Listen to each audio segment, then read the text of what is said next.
And we are live. Um, we've got JM, we've got Funny. He's always changing his name. What's going on, guys? How you doing, guys? How you doing? How you doing? Not too bad. All good. You guys can hear me properly. So I'm a bit under the weather. Okay. But yeah, we are going to be talking about Shmuley. That guy's name, I swear. We are going to be talking about Rabbi Shmuley joins gay pride parade and why the church in the West is falling. So this is what we're going to be talking about. I think we've got several videos to react to, and this should be very, very, very interesting live, guys. So I'm looking forward to it. Definitely looking forward to it.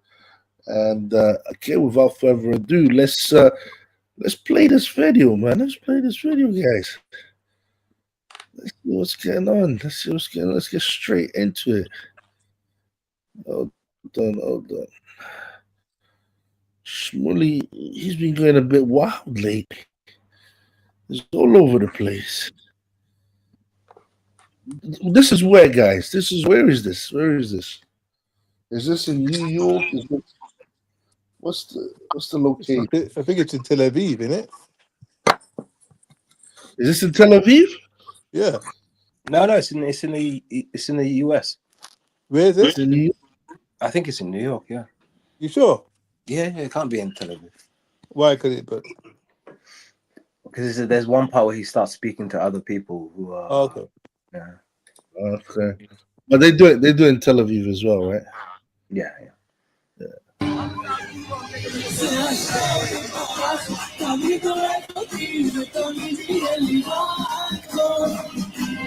But that's Jewish, though.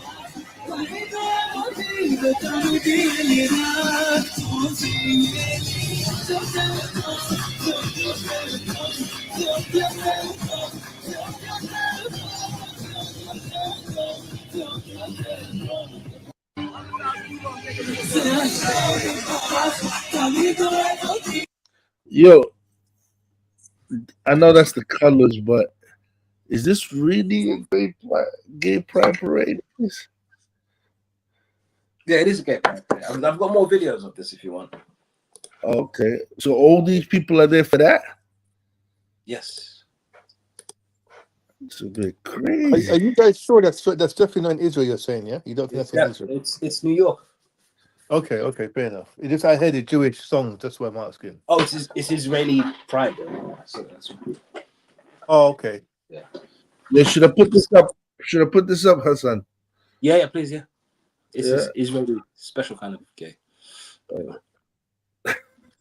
Okay, hold on. Let's see what it is. Let's see what it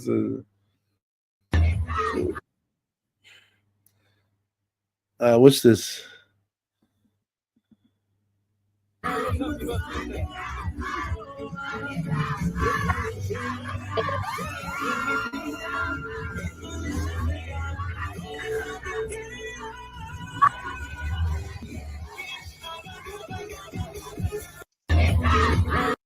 This is the kind of protection we need. Look at this.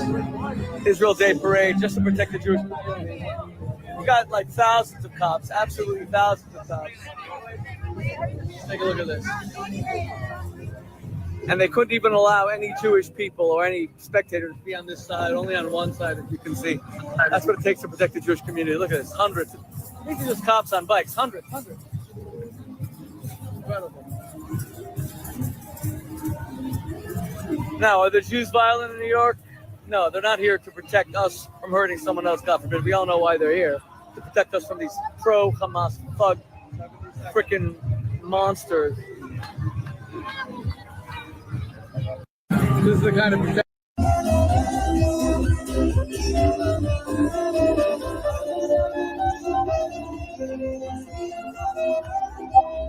It's Samaria, baby. Yehuda Sharon, the ancient biblical heartland of the Jewish people.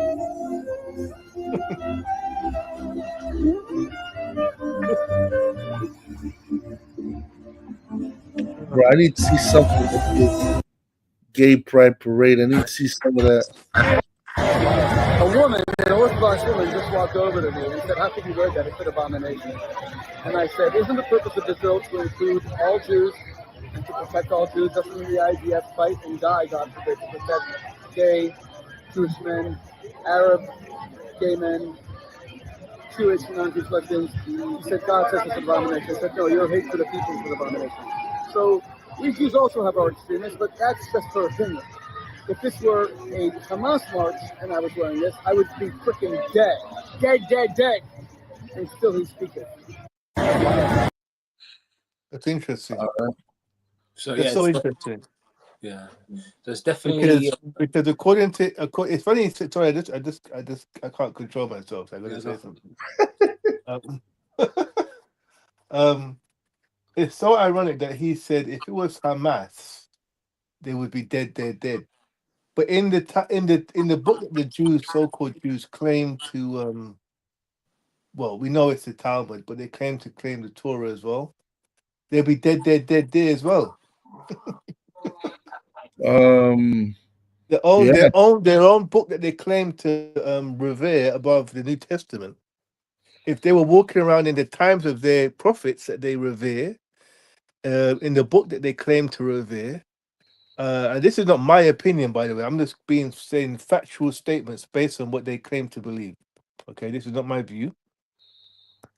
According to the Torah, the punishment for homosexuality is what, guys? Death. Right. So I find it strange that he's condemning Hamas for potentially imposing the death penalty on homosexuality, when the book that he claims to his whole religion is claims to be built on also condemns homosexuals to death. But I learned something today, guys. Guess what I learned? So in the Torah, how many genders are there in the Old Testament? in the Old Testament too, I guess. Yeah. Okay. How many genders are there in the Talmud? 7. 8. Oh, 8. Okay. No. Did you know that, Nelson? Did you know that, Nelson? I I didn't think you would. Talmud. Hassan, do you want to take over? 7. Yeah. Yeah, there's 8, there's 7, or depending who you speak to, 7 or 8 genders, Nelson, in the Talmud. Okay, hold on a second, guys. Before we go any further, I just want to read something out in regards to today's march, or the march that happened on the 9th. Well, today's the 19th, right? Thousands march in New York Israel parade. The people of Israel are not alone, the country's ambassador to the UN said. Thousands of people marched through New York in support of Israel on Sunday, marking 77 years since its independence on 14th of May 1948. The dozens of ambassadors to the United Nations who marched alongside released hostages and their families, injured soldiers, and other supporters of the Jewish state, sent a clear message, said Danny Danon, Israel's ambassadors to the UN. The people of Israel are not alone. We are in pain. We're thinking about the hostages, Danon said, but we know that we will prevail. We will win this war. We will bring back all the hostages. The Israeli mission to the UN said tens of thousands of people attended the march in Manhattan on Sunday. Mayor Eric Adams, Governor Kathy, blah, blah, blah. The Israel parade, with its tens of thousands of participants, is a clear expression of the enormous support from all Jewish communities and a very large segment of the American. Okay. All right. So basically, it's not necessarily a gay pride parade. So it had, but they were obviously representing different Jewish communities, so that would have included that as well. That's what I'm getting from that. But yeah, he definitely had the flag on him. That much is for sure. Yeah, just give me a second, guys. Cool. Yeah, sorry. Yeah, continue. You were saying something about genders. There's 8 genders in the Talmud. Are you guys sure? Go to me, guys. You guys sure? Yeah. Lay them out. Bring out the evidence.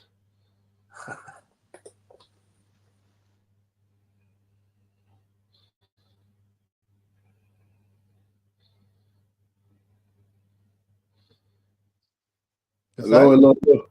Guys, come on. Oh, The next yeah. one. You wait for me to do it. Oh, I don't know. I can do I can it. do it. Yeah. Go ahead, then. Go ahead. I thought Oh, you so did it.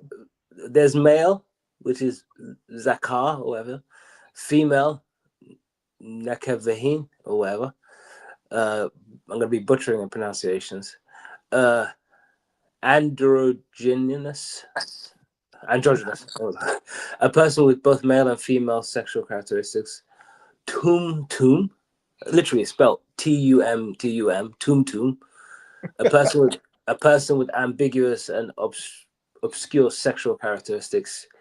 Alonit, a female who does not develop typical female sexual characteristics at puberty and is considered infertile. Sa is a male who does not develop typical male sexual characteristics or is infertile. I don't know what that means. Okay. And there's one. That's 6 I've read out. I think there's maybe 1 or 2 more, but this can be found in various chapters of the Talmud. But yeah, there you go. That's those are the different genders. Instead of being a male that's infertile, it's a special gender. So my thing is this. Again, this is just to me an example of what I've been saying for a while now. That the this idea that the Talmud is some type of just an explanation of the Torah, or just a kind of breakdown of the Torah, is increasingly clear to me that it's not that at all. It's a completely it's a new religion. It's a new man-made interpretation. It's not even interpretation. It's just a set of man-made ideas, not based on the original Torah, literally just based on the ideas of men. Because that is an example right there. Because in the Bible, there's absolutely no consideration of gender. There's male and female, and that's it. And there were people in the Bible that were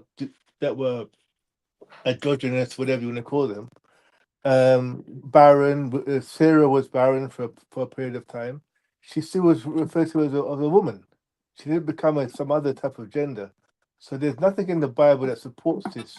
So again, another example. So the reason why I brought that up is, with that in mind, it would make sense why people who follow such doctrine would embrace homosexuality. To me, again, I'm not making any political statements as whether it's right or wrong, because I know what platform I'm on. I'm just saying it makes sense for people that have embraced the Talmud to then accept homosexuality. It makes perfect sense to me. I disagree. I would have to see look, guys. I'm Catholic. We only take the Torah seriously. We only take the book of the prophets seriously, the Nevim, the Ketuvim. We only take these books seriously, the Old Testament seriously. We only recognize the New Testament, the Old Testament. We don't recognize the Talmud, which came 400 years after. We don't recognize it. Okay, it's not part of the revelation. Plus, it is a commentary on the Old Testament, which they say is supposed to be linked to the oral tradition of the Old Testament, which we don't see. So it's to us, it's a tradition that came way after all the revelation has already been produced. So I'm not a fan of the Talmud at all. I don't believe in the Talmud. It's not part of our relations, not something that we follow. Having said that,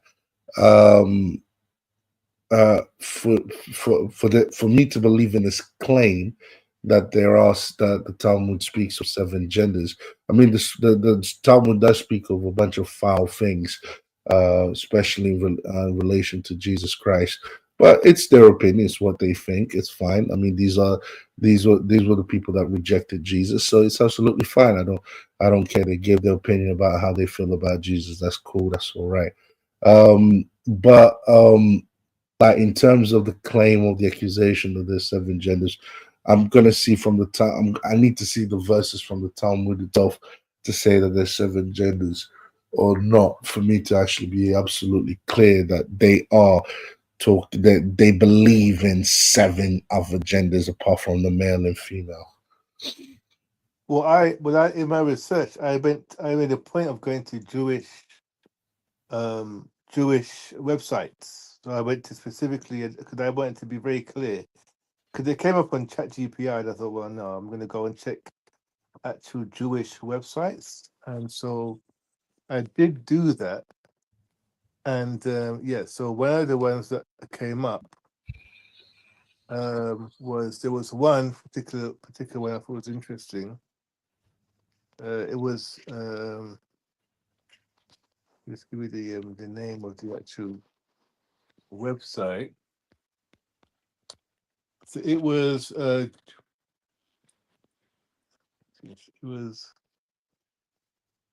so My Jewish Learning, okay, which is myjewishlearning.com. In that there's a picture of just the seed of David, I think, or Solomon. I think it's the seed of David that they use with on a LGBT flag. This is the Jewish website I'm looking at here, and yeah, and that same website, it highlights the as the son was reading out the seven genders. No, I all, then went all, to I went to all, another one. Go ahead, so. all I would require, I'm not even contesting the fact that they could have produced something like this. This is not what I'm contesting here. All I would require is just like when it comes to the Bible or the Quran or Hadith or whatever. So we should provide the verse, provide the chapter, just chapter and verse, provide it, and it's all we need. That's it. But and again, I'm not defending it because I don't have no horse in this in this race when it comes to the Talmud. But it would be odd for those people at that time to believe, coming from where they were coming from, um, the thousands of years, for them to believe in more than two genders or At what seven. time? So let me just quickly just read something very quickly. I'll give you over to Hassan. Just give me 1 second. So there's something called the Jewish Learning.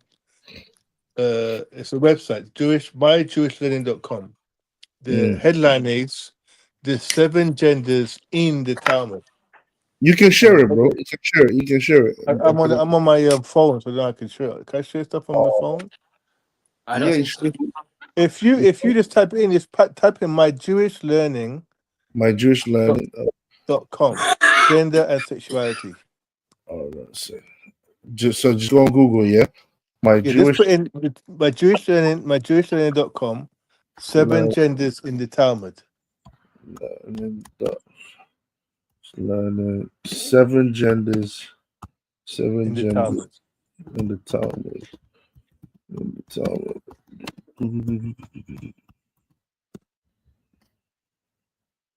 The seven genders in the Talmud.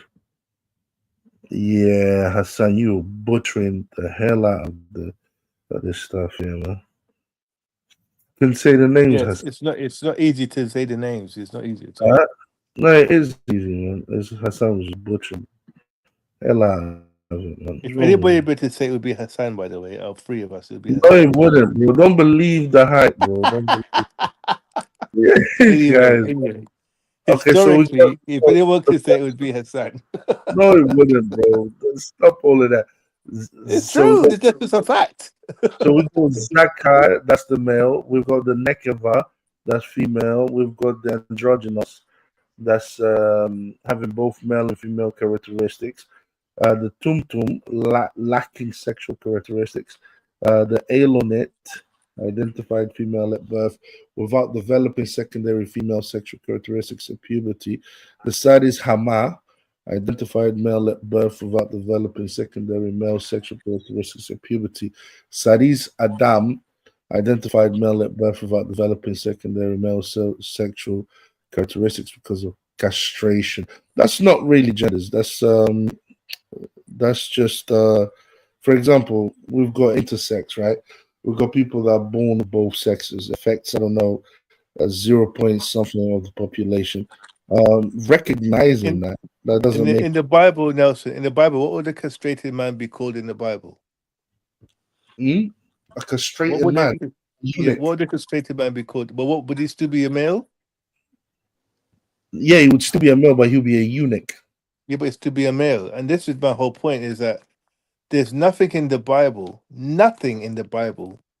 where that they would have. Because you're talking about again, you're talking about reinterpreting or translating of one word you're using for the Talmud's relationship to the Torah. There's nothing in the Bible that you can point to, nothing in the Bible that you can point to say that they've taken something and said, well, let's explain this using the Talmud. There's literally nothing in the Bible that you can point to. So my question to you is, where is it coming from? Where has that come from? Can somebody explain number 6 to me? Yeah. Okay.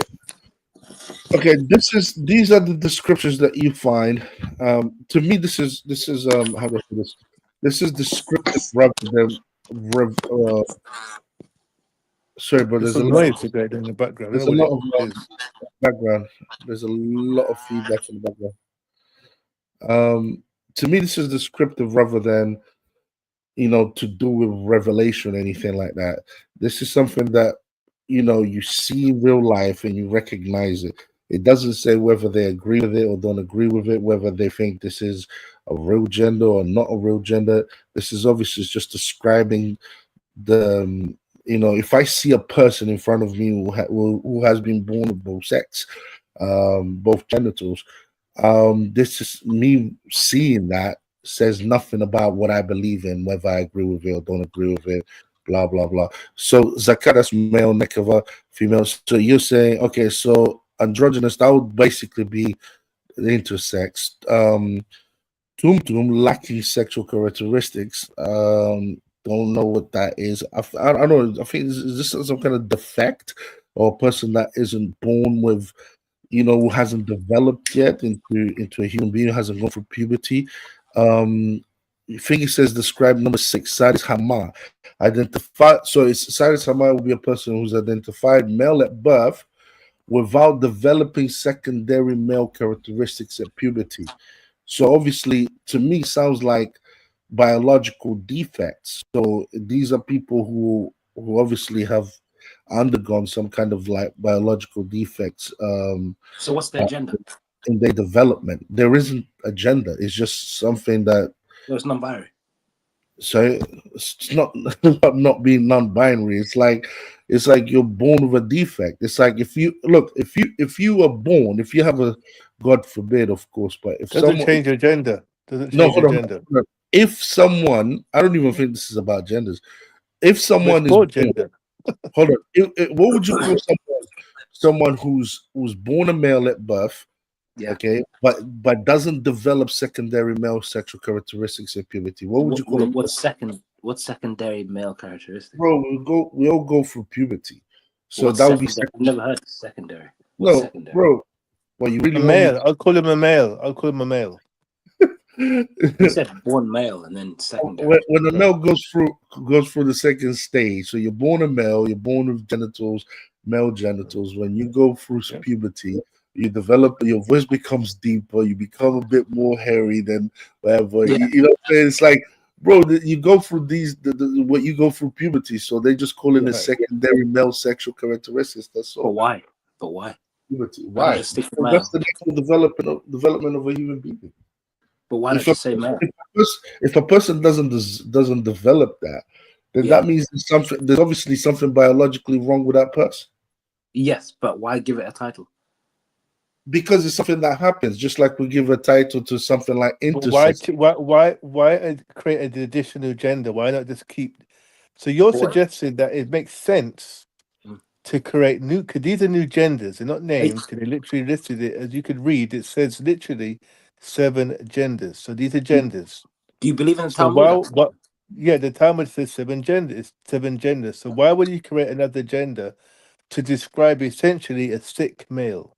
Yeah, that's what I'm thinking. That's what I'm saying. I don't think this is genders. This is like You don't, but they say it. You might not think it's genders, but they hold listed it as genders. on. Thought non-binary gender was a modern concept. Think again. The ancient Jewish understanding of gender was far more nuanced than many assume. I don't, hold on. Okay, so they're talking about what they think the Jewish people understood. Really, the Talmud, a huge and authoritative compendium of Jewish legal traditions, containing, in fact, no less than say, bro, this sounds like some modern which is what the Talmud is, by the way. some modern guy from 2025, the generate Western But it's an ancient, but it's an ancient, so it's a part of the heritage of the tradition. So it's something as old, not as old as the Bible, but certainly it's inherent. It's very it's old, and it's a part of the culture. But you know no, what's interesting? I said, you know who else had these type of views in ancient history? In ancient history, Oh, the pagans. Egypt. Oh, Egypt. Okay. Oh, okay. Egypt Okay. had a lot. Egypt also believed in many genders, and in actual homosexuality was, they depicted homosexuality in the hieroglyphics in Egypt. Yeah. guys, I have find we that quite interesting. have we read what comes after this? It says here the rabbis did not use the word gender as we do today, as referring to a cultural construct distinct from biological sex.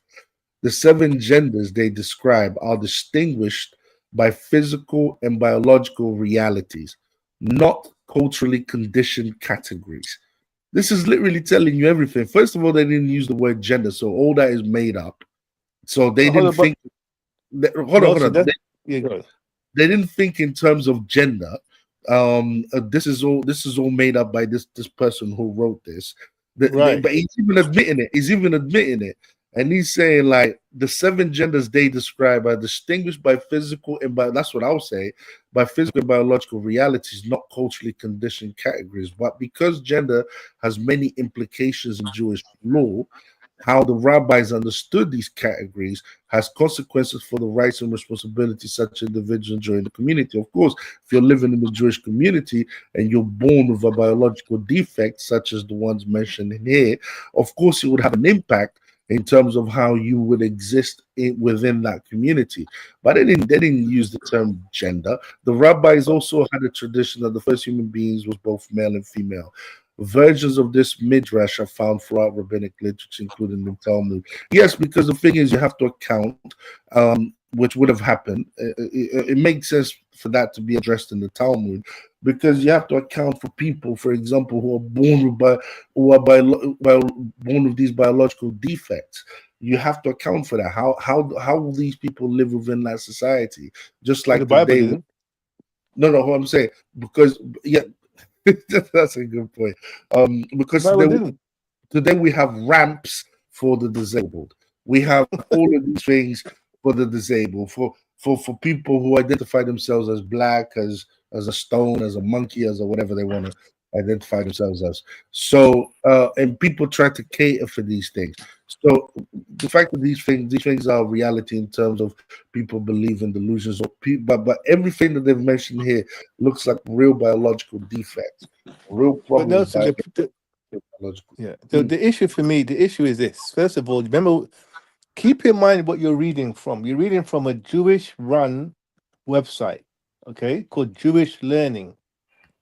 So these are not our views. These are we're literally repeating a Jewish-run learning site, and on that Jewish-run learning site, it's titled it as the seven genders. So these are not we're not reading the Talmud and say, look, see that's seven genders, even though it's not saying it.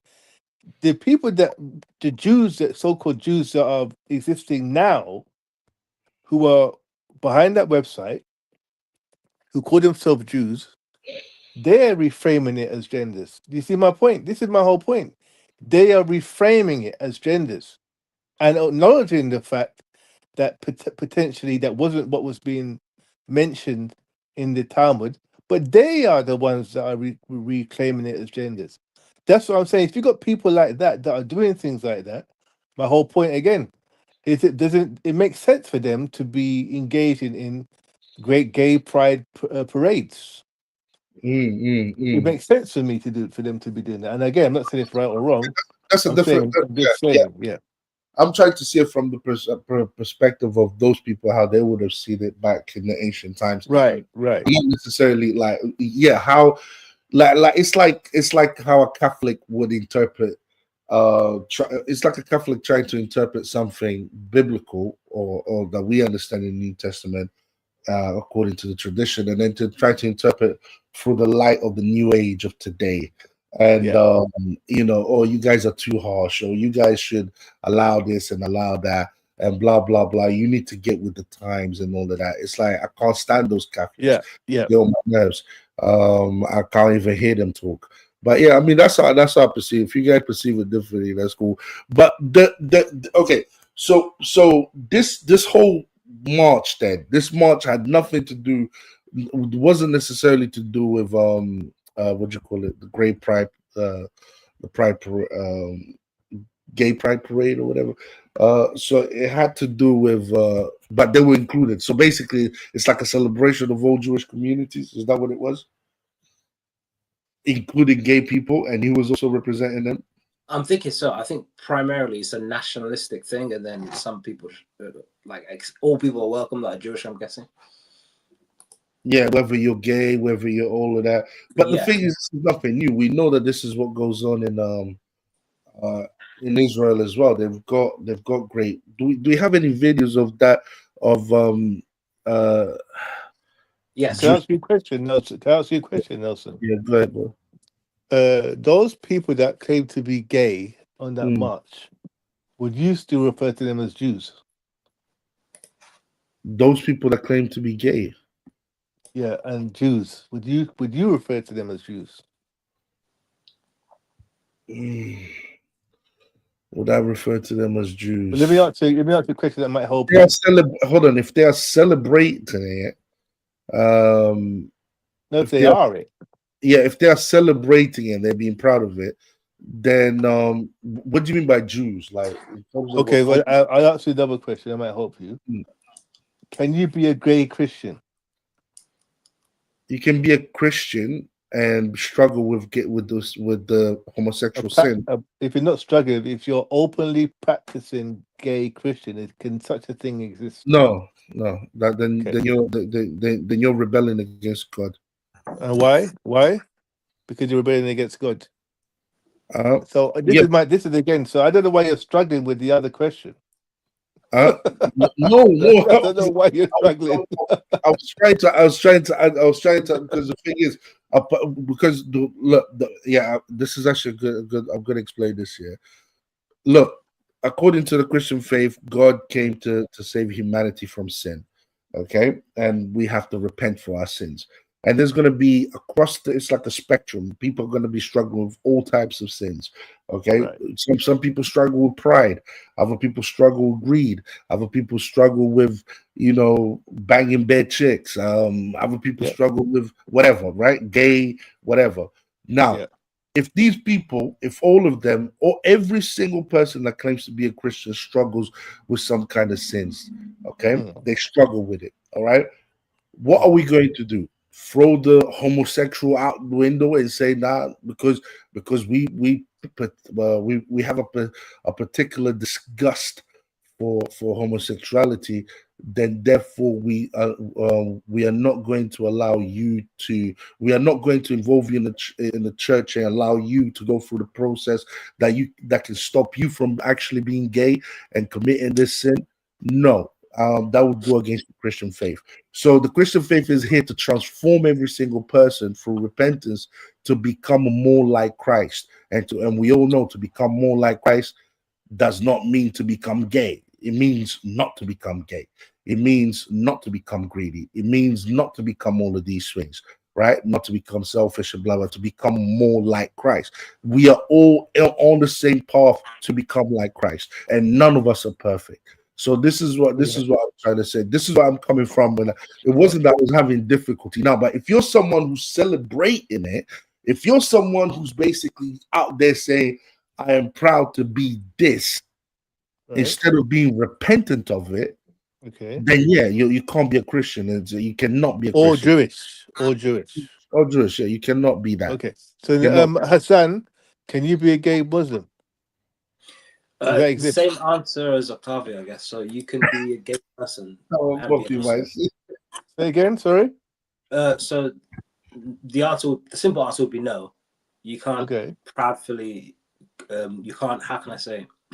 Alter the scriptures to say that these two can be combined and coexist. It's either you're sinning, or you accept the idea that you're sinning, and you got to deal with that, or you're altering the ruling, which is not permissible, which means you're not Muslim. And everybody would agree that if you're actively going on a Pride March, you which celebrates it celebrates homosexuality, representing all those three faiths we've mentioned. Are you guys' opinion? You're not one of those. You cannot be claimed to be one.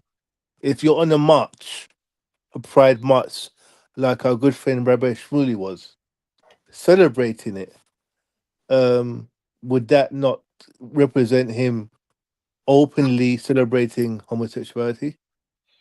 Yeah, exactly. No, absolutely, Right. absolutely. And what shocked me the most is the fact that he seemed to have the gay pride flag, which, by the way, if you guys know anything about that flag, that's actually an insult to God, that the colors of that flag, because when after God flooded the earth, that was the sign. The rainbow was the sign that God is not going to punish the earth with a flood anymore.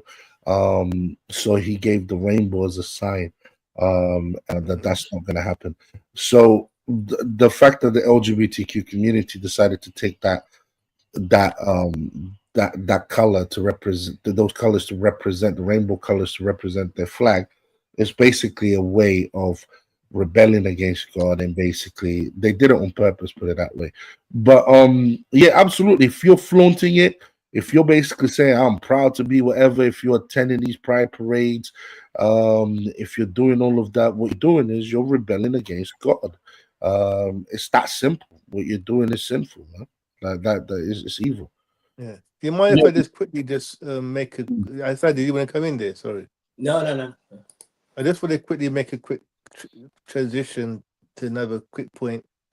So Netanyahu said today or yesterday that his plan is to take over all of Gaza. He wants to take over all of Gaza. I'm just interested to know what our thoughts are on that. Yeah, go ahead. But you wanted my thoughts, or you? Yeah. I'll be interested to know your thoughts on that. Oh, By the way, are you aware of that? By the way, that he said that recently, yesterday. I wasn't aware he said it, but I remember hearing. Yeah, you could check the news. The news, it came out on the news that he said we are going to take over all of Gaza. This is what he said. All. Yeah, I think this is it doesn't surprise me, because I think this was the goal for quite a while. Obvious, not at the beginning of the war, I think, but it's been obvious for a while now, since they've been just really doing a demolition mission on the whole country, and then Trump obviously comes in and says, "Everybody get out. There's no point of you even being there anymore, because we've destroyed everything. You might as well go here and there." And then obviously deals being made with this country and that country to house the refugees, and no real pushback, no significant pushback, and no stopping of the war. So, and I've read recently, I think this week as well, that there's a plan to rehouse 1 million Palestinians, 1 million people from Gaza. I think to Libya. Libya, okay. Yeah, so I think Libya is the one that they're going for. This going to be, which is a bit crazy, because Libya's got all types of issues. What do I think about it? I think it is what it is. I think it's how can I say? I wish they wouldn't use the whole Hamas thing as a smokescreen. I wish that they would have said this at the beginning. We don't care about the people of Gaza, and we just want to kick you all out because we've had enough of you, or something along those lines. What I think it's going to happen. I think I think they're going to do it. I can't imagine what will stop them. I can't think of anything that will stop them. Right. There might something might stop them, but I doubt it. Do I think it's evil? Do I think it's morally reprehensible? Yes, because you're punishing 2 million people, pretty much, a lot of innocent people, because of security concerns and just like some sort of colonial power, just rehousing people forcefully, which is just it's not how can I say, it's not acceptable. It's not just. And then putting them into a country that they're not from. They're not from Libya. They're not from wherever. That's their homeland. That's where they live. That's where they're from. Yeah, that's pretty much my thoughts on it. To be honest with you, there's not much. Okay. Nelson. Yeah. I think that's great news. When you said that, I was overjoyed. I mean, I'm happy for the Jewish people. They're not gonna have to deal with troublesome people that want to take over their land, that want to exterminate all of them. That will keep sending missiles to them, that will keep investing in in ammunition to kill them. Imagine living next to people that just want to kill you. It's a headache, bro. I mean, at least they're gonna get new houses. They're gonna get new scenery. They're gonna, it's gonna be good for them. It's gonna be good for the Gaza people. And I want, and of course, as you guys know, I believe that Israel belongs to the Jews. So yeah, they deserve that land. That's their land.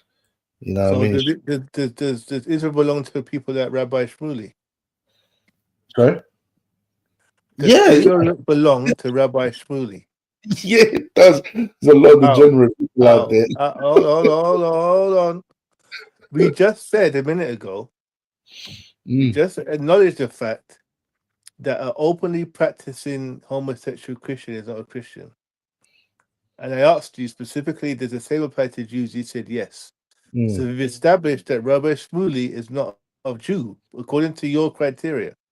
The fact that he's not a Jew, why now are you saying that he has rights to the Holy Land? I'm going to answer it like this.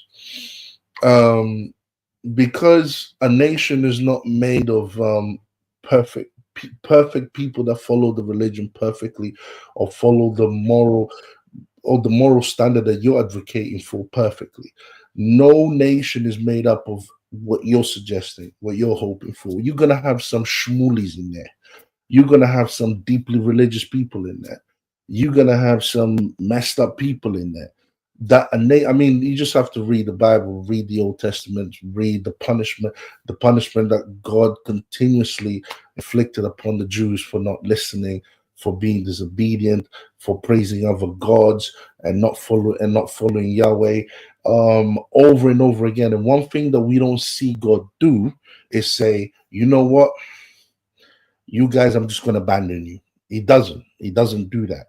He continuously raises up a prophet, or raises up, if you just look at the book of Kings, he raises up a king to go and rescue the people. Every time the people come and they say sorry to God, we apologize. And guess what they do? They say they're sorry, and then they go right back and they do the exact same thing. And that happens over and over again in the Bible. So this idea of everyone, that everyone must be morally perfect in order for us to say, oh, that person belongs in that land or doesn't belong in that land. I think that's just not, that doesn't follow logically. Okay, so you believe that the Jewish Netanyahu is following prophecy, biblical prophecy? Do I? I stay away from prophecy, But no, I Well, don't. I okay, don't know do you if think that you said it that you just said this that you just said a minute ago that those Jews have a right to the land? So that what's that right? oh, yeah, Where's that right? uh, Where does the, that the right come from? the right comes from the fact that that land was promised to the Jews in the scriptures By who? time ago By who? by Yahweh. Okay, so then that's what I'm saying. So you're saying then what Netanyahu is doing, he's following prophecy. I don't know if you see. First of all, when we talk about prophecy, we need to talk about specifically which prophecy are we Well, talking about. the one that says the land belongs to the Jews. That one. Do you believe that Netanyahu is fulfilling that. He's in the no that process of fulfilling it. no that prophecy has been fulfilled and continues to be fulfilled, but the land was given to the Jews forever and They ever and don't ever. have all. Yeah, so they don't have all of it now. So So the fact that if you say he's part of the it's part of the bigger prophecy that land should always belong to the Jews. And he's playing his part within that prophecy of making sure that land belongs to the Jews. Then yeah, you can say that. Yeah, he's playing his I'm not part. saying that at all. You're saying it. I reject that I'm saying completely. that. I I'm reject that. I not only do I reject that, I rebuke that. I you, rebuke you, that. Jim, can I ask you a question? So when Yeah, Yahweh says that land, yeah, yeah, belongs to the Jews, yeah, do you agree with Yahweh when he one says hundred that? percent, one So hundred percent. if that land belongs to the Jews, Who are the Jews? This is sorry, the age-old question.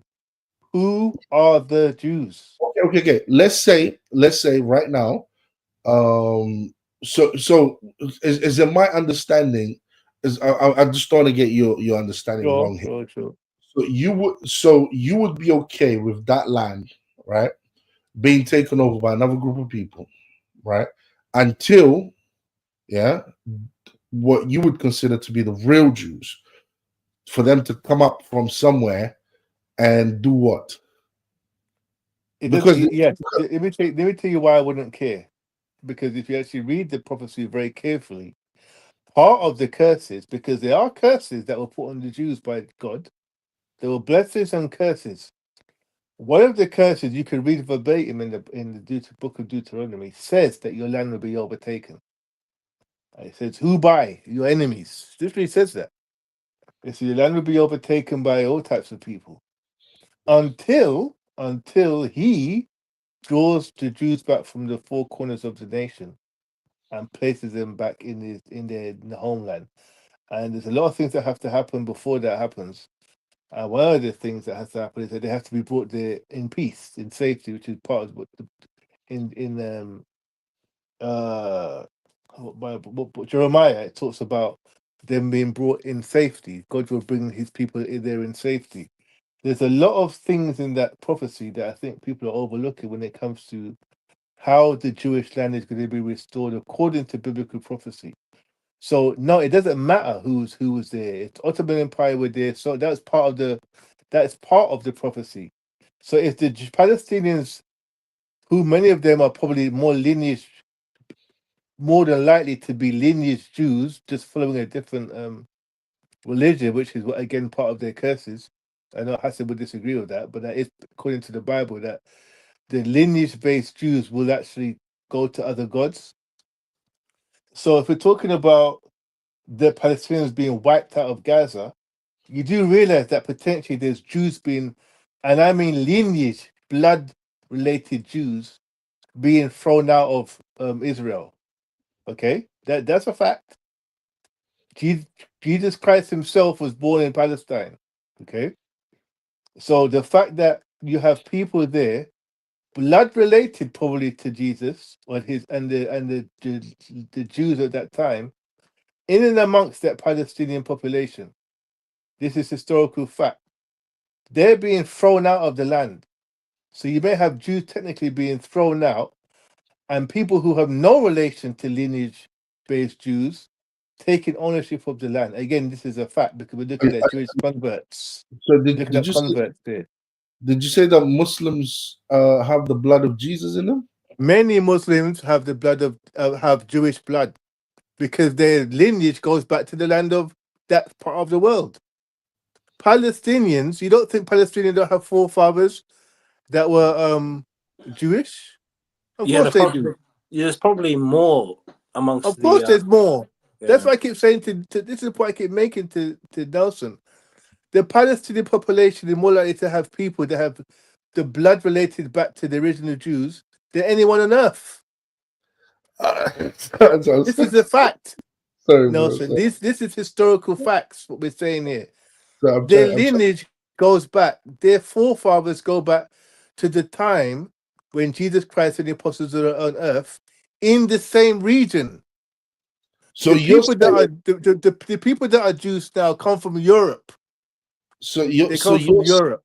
you're saying that there are Muslims walking around with the blood of Jesus today. 100%. Why would you do it? This is historical Yeah, facts. Why would you question it? this is Nelson. By the way, let me add here though. I'm not that's blowing my crazy. trumpet.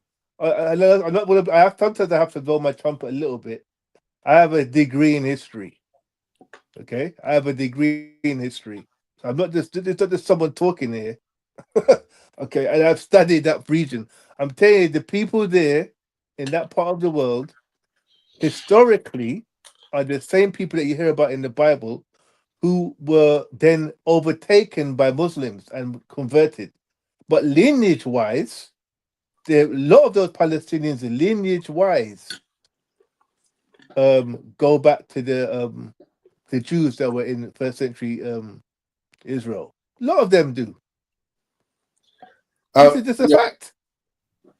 Hold on. First of all, That's struggling to dig that one in. first of all, that's crazy. First of all, that's all history. Hassan is very quiet there. Hassan, do you agree, disagree? I think what you're saying is just common sense. The idea that people mainly from Europe and other places like this have less genetic heritage or association with the land is just common sense, biological sense, common sense, to the point where I think when the state of Israel was first established, you have operations in place to take Yemeni Jews. These are Jewish children, and put them into Ashkenazi families in an effort to, how can I say, graft them over. Dilute the definition of what of the bloodline in that region. So the Jews that were ethnically from that region, even Benjamin Netanyahu, he's that's not his real name. He has a Polish surname. Not that there's anything wrong with being Eastern European. Not that there's anything wrong with being a Jew from here and there and so on. It's just the argument that we are the real Jews when you have the Talmud, which has nothing to do with the Jewish tradition, just by its writings, not necessarily disproving of any religious association. And then on top of that, the genetic makeup of the Jews. So it's cosplay, or it's the old it's that old a proverb, if you take, I forget the name, I'll try to find it, but basically if you have a boat and you have it in display, I forget the name of the boat, and the wood on the boat rots, and then you replace the wood as time goes on. At some point you'll replace all the wood associated with that boat or attached to that boat. Do you still have the original boat? The answer, just because it has the same name, doesn't necessarily mean it's the same boat.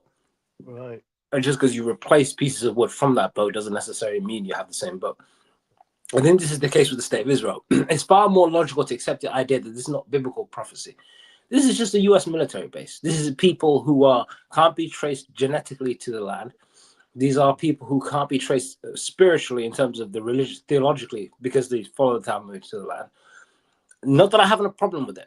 I have no problem with being told, this is a how can I say, what's the word? A replica Ferrari. Fine, but don't tell me it's a Ferrari. That's the only issue. Don't say that this is the Jews that are prophesized in the Torah because circumstantially they're doing this, that, and the other. When they could be doing the opposite, when everything they do isn't related to scripture and the way things should be. Because by any definition, is this not from a biblical perspective, is this not a nation waiting for a punishment? Oh, we're seen it in that, Hassan. Don't kill in the name of it. That's the real issue I have. Is killing in the name of it. Yeah. Rabbi Shmuley is there talking about God's chosen people while waving a flipping. Anyway, we saw what he was waving around. And based on that same doing that, he's calling himself God's chosen people in that same video you posted. And that is what I wish I should have get Nelson to play the video that I sent with the guy that actually openly said that is the root of what they use to justify what they do. That they have to believe that they're chosen people, and they have to believe that Palestinians are subhuman. I should have got Nelson to play that video. We could even find it and play it. But he said those are the three fundamental things that you have to be an Israeli. You have to. One of the things is that you have to believe that you're God's chosen people, and you have to believe that Muslims are subhuman. Okay, that's the fundamental things, and we see it playing out. None of that, to me, speaks of God's chosen people, number one. And number two, historically, there's no claim that they can give to suggest that they're God's chosen people. From a lineage point of view, they can't say it.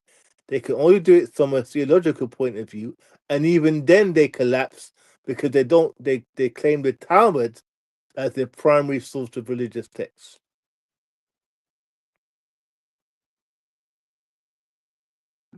Let me just address wow, what did I just hear?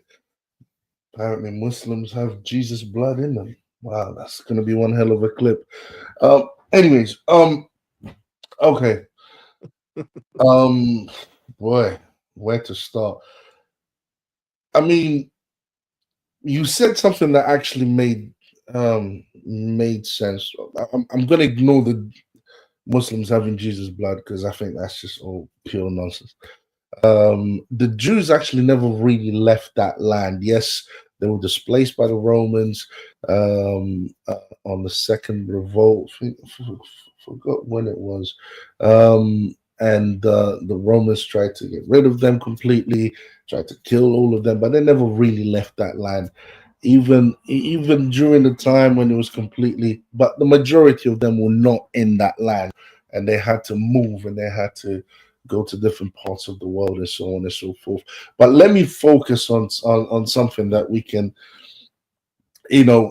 build upon, because to make such an extravagant claim of these people have Jesus blood, therefore the land belongs to them, that is crazy. And then to turn around and say I didn't say that, by the way. I didn't say that.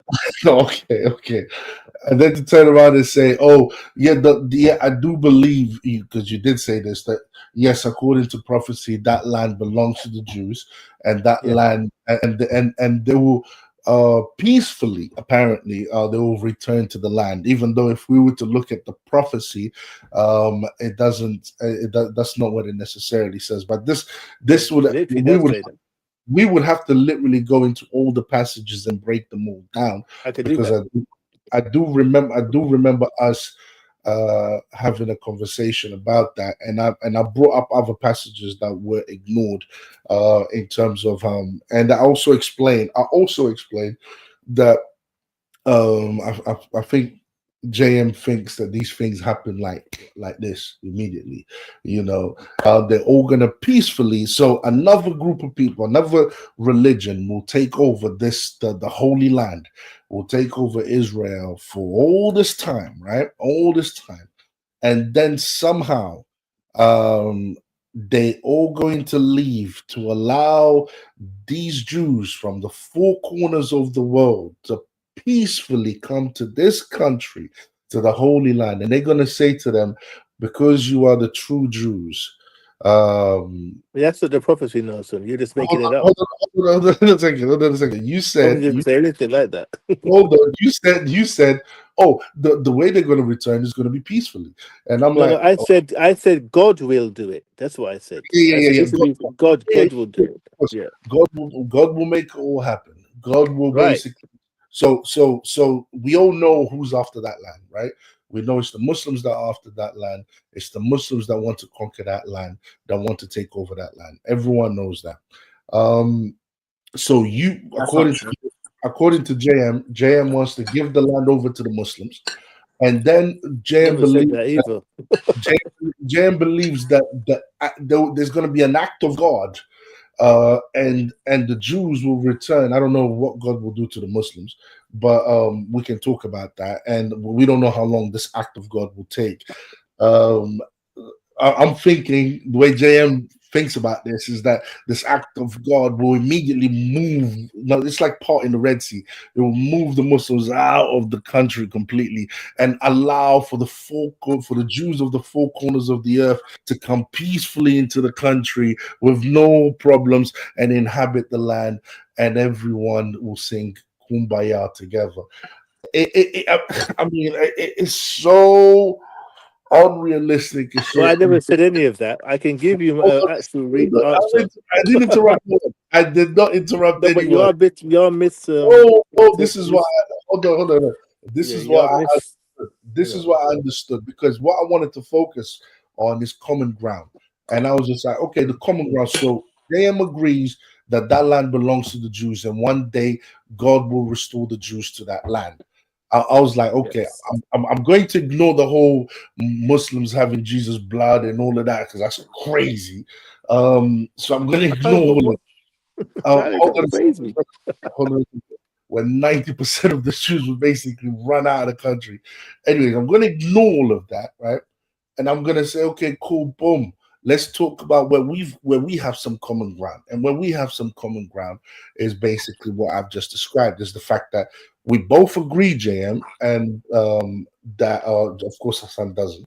We both agree that that land belongs to the Jews. It was promised to the Jews by Yahweh, by God Himself, and we both But agree that. can I quickly just chime in quickly? Hold I'll on, let you go. I just want to try. I'll let you continue, Nelson. I just got give me first bit. literally 5 seconds. Just give me 5 seconds just to confirm. When we say for the Jews, we're talking about the remnants of the 12 tribes. There's 12 tribes. So we talk Benjamin, the tribe of Benjamin, the tribe of who else? Who else today? You got Benjamin, there's different tribes out there. Yeah, And that's what we're talking about. So when this idea of the Jews, I think people get caught up on our understanding of what it means. So the Jews really is remnants of 12 tribes. 12 tribes of the tribes of Israel. That's who is going to be restored to the land. Okay. thank you. So Which tells you straight all of this tells you straight there, they will look completely this to be the most cosmopolitan, international looking group of people on the planet Earth. thank you. I think we need to clarify that. I'm glad. I'm glad you said that. Okay. I don't care. I'm not really concerned about skin tones and all of that type of stuff. Okay. Oh, but You should be. you're saying that these 12 tribes are going to come from 12 parts or 12 corners of the earth, right? I couldn't care if when they all come out they're all black, or if they all come out they're all different, whatever skin tone they are. To me makes no difference. So you're saying that but you're saying that there'll be 12 tribes, okay? But nevertheless, you're not denying that God will restore the land back to Israel. You're not denying that, right? No, not at all. Okay, you're not denying that Until, that land belongs to the Jews, the 12 tribes. Okay, just to be specific. yeah. Yep, there you go. So it belongs to the 12 tribes. So Hassan, as you heard it from JM himself, it does not belong to the Muslims. It belongs to them. It belongs to the Jews. Okay. It's just that JM has this idea that they're going to come from the 12 corners of the earth, and God is going to make the Muslims disappear out of that land, and then they're going to come in peacefully through airplanes or I don't know in the clouds or whatever, and then they're from the 12 corners of the earth, and they're all going to rest easy in the land, and the Muslims ain't going to Can anymore. I just quickly Oh, just clarify the last part of what you said there in terms of how it would happen? So if you yeah, actually read the prophecy, it talks about a very great war that will happen in that region of the world there you go. hold on, that will incorporate every nation will be involved in this war. Thank And you. out of that war, we would see the fulfillment of prophecy. What it doesn't talk about is a group of Europeans who believe that Jesus is a false prophet and a criminal, who run gay parades in their city, who throw bombs on children's heads. That's not a fulfillment of prophecy. Okay, being a psychopath and raping, sticking sticks in men's anuses, that is not God's chosen people fulfilling prophecy. Okay, Thank you. right. So Hold on, this is but this is what's happening. This is what the so-called Jews are doing.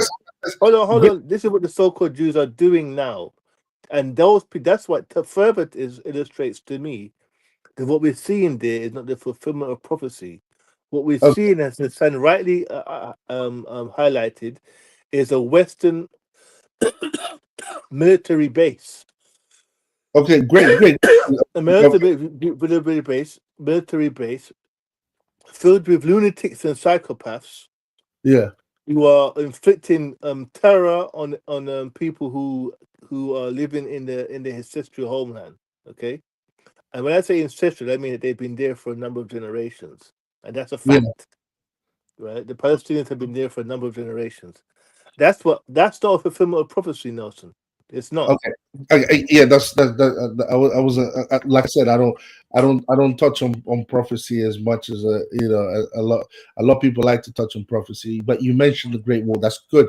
But That you means do. But hold on, you do touch on prophecy. You literally just said about you can let 20 minutes. let me have a word No, but in, hold on, man. no, Nelson. We have to clarify this stuff because you keep You have saying to that. let me have a But word you in. do because you hold on, Nelson. You just said 20 minutes ago. You said that the land rightfully belongs to the people.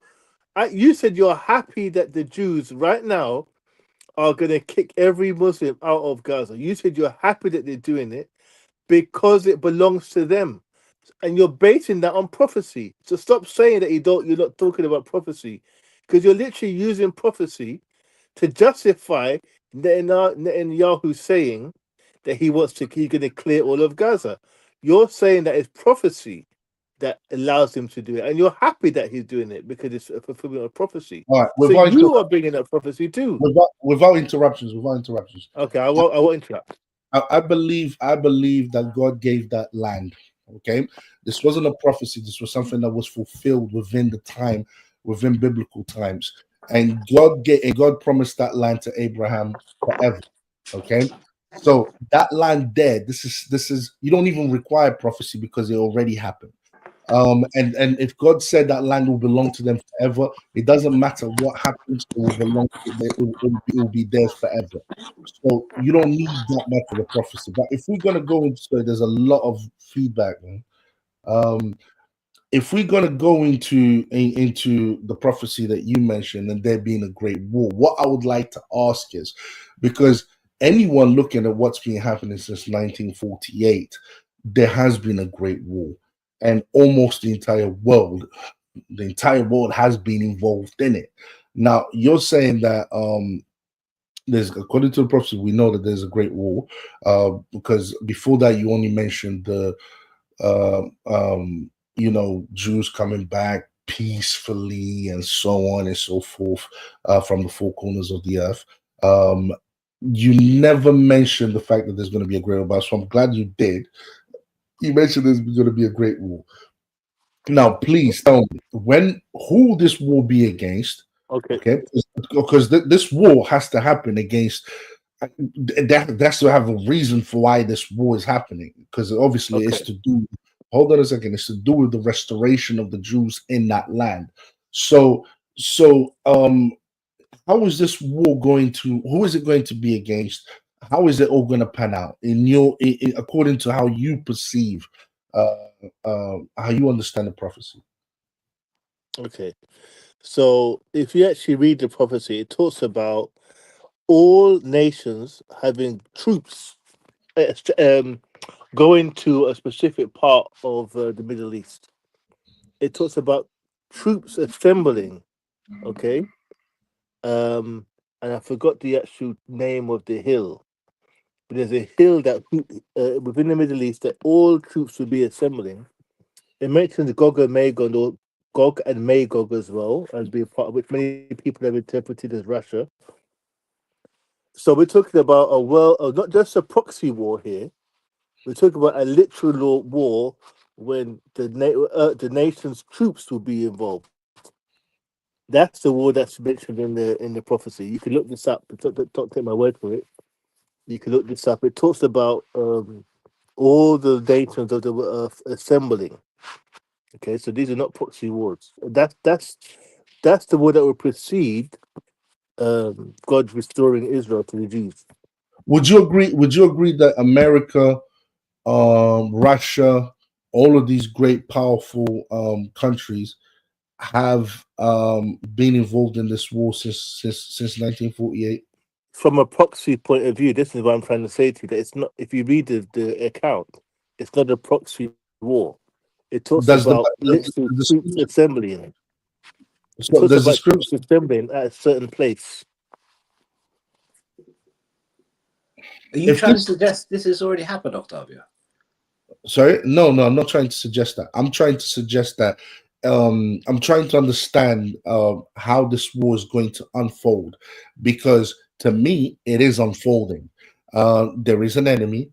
There are people that we've got enemies, and we've got people who consider each side as an enemy, and they've been fighting for a very long time. And the only reason why the war has even continued is because it's being funded from both sides. And it involves the entire world. So I don't see how this there's going to be another war, another special war. And who is it going to be against this special war? Who is going to be in that land? Who is going to be eliminated? Is it the Muslims that are going to be in that land? Or is it, because obviously the Jews are coming from the four corners of the earth, right? They're coming from all four corners of the earth, and they're going to be in that land. So that land will have to be free. So if that land, right, so we have to assume that that land for the time being is inhabited by the enemies. So when this war takes place, when it comes to an end, Okay. then the Jews from the four corners of the earth will come and inhabit the land peacefully, right? Let me read it to you then. So this is the account, and it talks about. So I'm reading verbatim. Can we get it on the screen? Revelation 16. Can we get it on the screen? Can we get it on the screen? Revelation 16, and I would say read from verse 19. Revelation. No, not 19. Sorry, no. Revelation 16. Then Revelation 16, and then go to start from verse 13, verse 13. All right. and then go down to gonna- 16. Is it going to be on the screen? Yeah. I'm trying.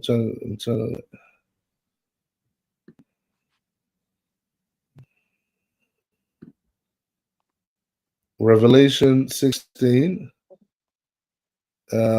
Start from where? Read from verse 13. 13. And I saw three unclean spirits like frogs come out of the mouth of the dragon, and out of the mouth of the beast, and out of the mouth of the false prophet. For they are the spirits of devils working miracles, which go forth unto the kings of the earth and of the whole world, to gather them to the battle of that great day of God Almighty. Behold, I come as a thief. Blessed is he that watcheth and keepeth his garments, lest he walk naked and they see his shame. And he gathered them together into a place called in the Hebrew tongue Armageddon. And Okay, so we need to look. We need to understand now what is that place Armageddon? Do you know what that? Are you familiar with what that place is in Hebrew? yeah, yeah.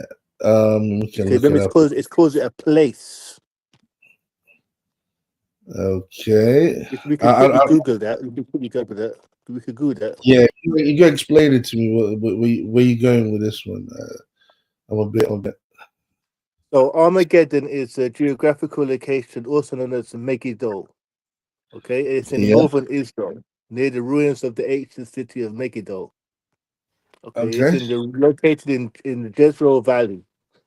So this is what I'm talking about, the prophecy that precedes the land of Israel being restored. There has to be, as you read there in Revelations, there have to be a gathering of all the troops of the earth in Israel, physically. Okay, and there's nothing that, nowhere remotely has that happened so far. Nothing like that has happened in Israel so far, where you've had troops from all over the earth gathering there. That's what happened. That it will happen Um, though, but according to prophecy, but it hasn't there, happened so far. there are more specific prophecies than this about what's going to happen Yeah, and when then Israel. after a lot of the prophecies that we're referring to in Deuteronomy and Jeremiah is talking about after this incident and the land being restored to Israel. Because if you read those prophecies, it talks about peace on the earth after that. So this is obviously can't be after this situation because we're talking about war. So this precedes the New Jerusalem, what's known as the New Jerusalem. The New Jerusalem. Yeah. I was hoping for for other Jeremiah, all of that. That's what I was hoping for. I thought you was gonna bring those Old Testament prophecies. That's what I thought you was gonna bring out. You brought. Mm, I don't know. That's not the most specific of the. But the revelation is about the end of it's about what precedes the restoration of New Jerusalem. That's Yeah. literally what it's about. All right. All right. All right. Okay. We'll agree to disagree, but Oh, um. I don't know we'll what you agree. disagree on, but I'm, I'm like, what's this? What is this? What is this? I tell you what, I would just say, Doesn't really answer my you know what, question. as I always say, everyone do their own research. That's all I always say. Don't take my word for it, which no one should anyway. Just do your own. That's my understanding and People need to do understanding of though. a lot of other people. No, some may have a different understanding. I don't know what the Catholic perspective is on how Israel is restored to the Jews. Maybe they believe it's happening now. I would find that strange, but everyone is entitled to their own interpretation of prophecy, I guess. No, look, listen. There's plenty of prophecies in the Old Testament that says that the Israel will restored back to the Jews. Okay, that's just a fact, and you agree Yeah, with it. I do. Incidentally, you agree with it. Okay, you just Yeah, don't agree that it's happening right now, and you don't agree that it's to do with the current absolutely not. Absolutely Jews that are living in the land right now, right? So, and 100%. me personally, I don't I don't think it will happen in the way that you're viewing it. I think it is happening. I think the whole world has been involved in this conflict for a very long time now, since 1948. So, So, so you do believe this is the prophecy being fulfilled and the whole world has gone to war with Yeah, no, but this is there's better passages that specifically address how everything is going to happen than the Revelation passage that Brother JM chose to share with us. There's better and more specific and more to the point on how it's going to happen. And But and JM, I'll be honest with you, I would love to do just a show on yeah, uh, yeah.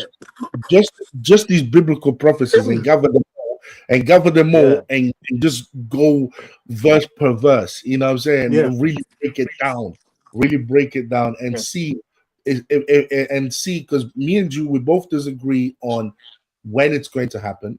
You know, you don't think it's happening now. I think it's happening now. Okay. Okay. And it would be interesting to grab all the verses in the scriptures that talks about the Israel being restored to the Jews and seeing Right. who's right in terms of Okay. thinking. I think that'll be a great project to go through I all the agree. biblical prophecies in terms of how the Jews will be restored to Israel. Yeah. Did you hear that, Hassan? Because Yeah. JM has agreed that it will definitely be restored to the Jews. So whether What? this What? going Hold on. Hold on. What makes you think I disagree with the idea of the Jews going back to the land that they belong, that they originate from? no, I don't. I know you agree with it. Don't you agree with Okay. it? Well, this is the thing. The Islamic interpretation might be slightly different. Just to chime in, there's certain terms that you use that I think may be an indication of why you may be attached to the idea that this is the prophecy being fulfilled now. You say that the land belongs to the Jews. Could it not be the interpretation that the Jews live in this land and they belong to this land, not that the land belongs to them? Sorry, can you just the way you said it? It's a little bit. Yeah. So the point I'm making is, I come to the conclusion that they will just live in that land, just like they did when the time of Moses. They just came in and they just lived there. It wasn't necessarily a case of pushing people out and evacuating people from their homes and things like this. It was, Did they kick people out when Moses arrived? Yeah. Canaanites. Oh, bro. They kicked so many people out. It was ridiculous, man. Philistines, Canaanites. You name it, all of them got kicked out. The fair. reason why God was upset with them is because some of them hadn't been kicked out the way they were supposed to get kicked out. The majority got kicked out, but some of them will still remain there. Okay. Yeah. So yeah, but the land is theirs. It belongs to them. How much And of it? sorry, How much of it? Is it from the river to the sea? that River guy's to a the part sea. there. This is why I was so happy when JM asked me the question, because I was so Yeah. overjoyed when JM asked me the question. Yeah. Finally, we're going to be able to house the Palestinians, and we're not going to have Hamas doing what they, are known to do, and and the Jewish people can finally live in peace and eventually convert to Christ. Because the Bible also predicts that there's No, going to so be. can't feel a very fundamental question, because I think the fundamental question that really underpins everything here is two questions. Number one, who are the Jews? And you haven't really answered that question ever. Who are the Jews? I mean, you're assuming, by your language, you're assuming that people like, what's the name? Rabbi Shmuley and Netanyahu, and I don't know who else, Scarlett Johnson, the actress. You're saying that these people are Jews, yeah? I never Now I said that. want to know, they're not Jews then, or they are? I never said that. Are they? So who are the Jews now? Who are the Jews on earth? I think they could potentially be the Jews.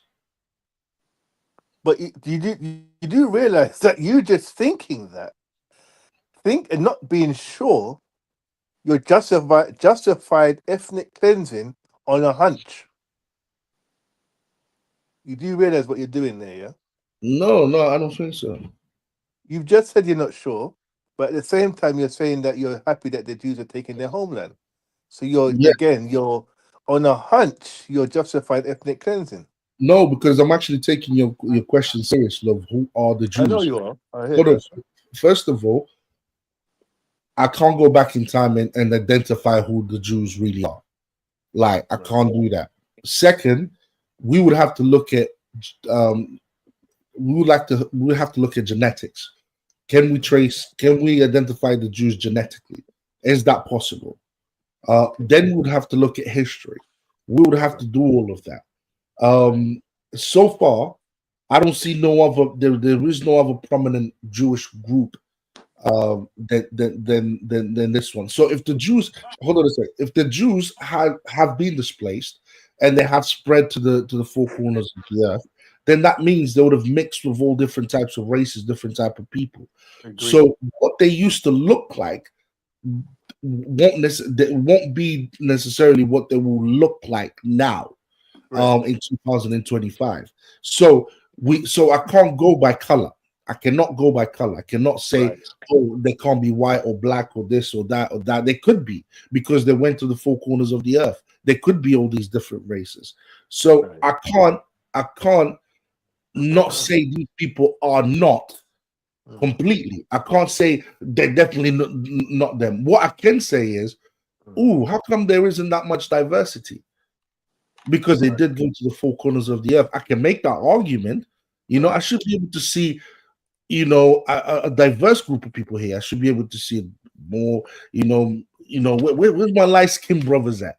Where's my dark skinned brothers at? Right. Where are they? Do you see what I'm saying? Like, I could make that argument, and that argument would be logical, would be plausible, and historically accurate. But then again, we would also have to consider questions of who stayed faithful to the religion and did not let go of the religion. Because we have to consider other things like, did they convert out of the religion? Did they become Christians? Did they become another religion? Did they become what and whatnot? Is this the only group of Jews that we have left in the world, or is there? Do you see what I'm saying? We would have to look into be able to answer all those questions. So, who are the Jews is a good project to kind of like embark on and try to identify who the real Jews are So, if we can't genetically identify them. so are you uncertain as it stands of who the real Jews are? No, I'm not. I'm not uncertain. I'm not uncertain in the way you think. I'm probably What makes you uncertain. certain then? What makes me certain is that it could be. They could definitely be the Jews. Could There's it no. could it be could it be 50-50? What do you mean 50-50? As in, somebody says I'm Jewish and this is my land, and you say, well, could be, could not be, or could it be, yeah, you are?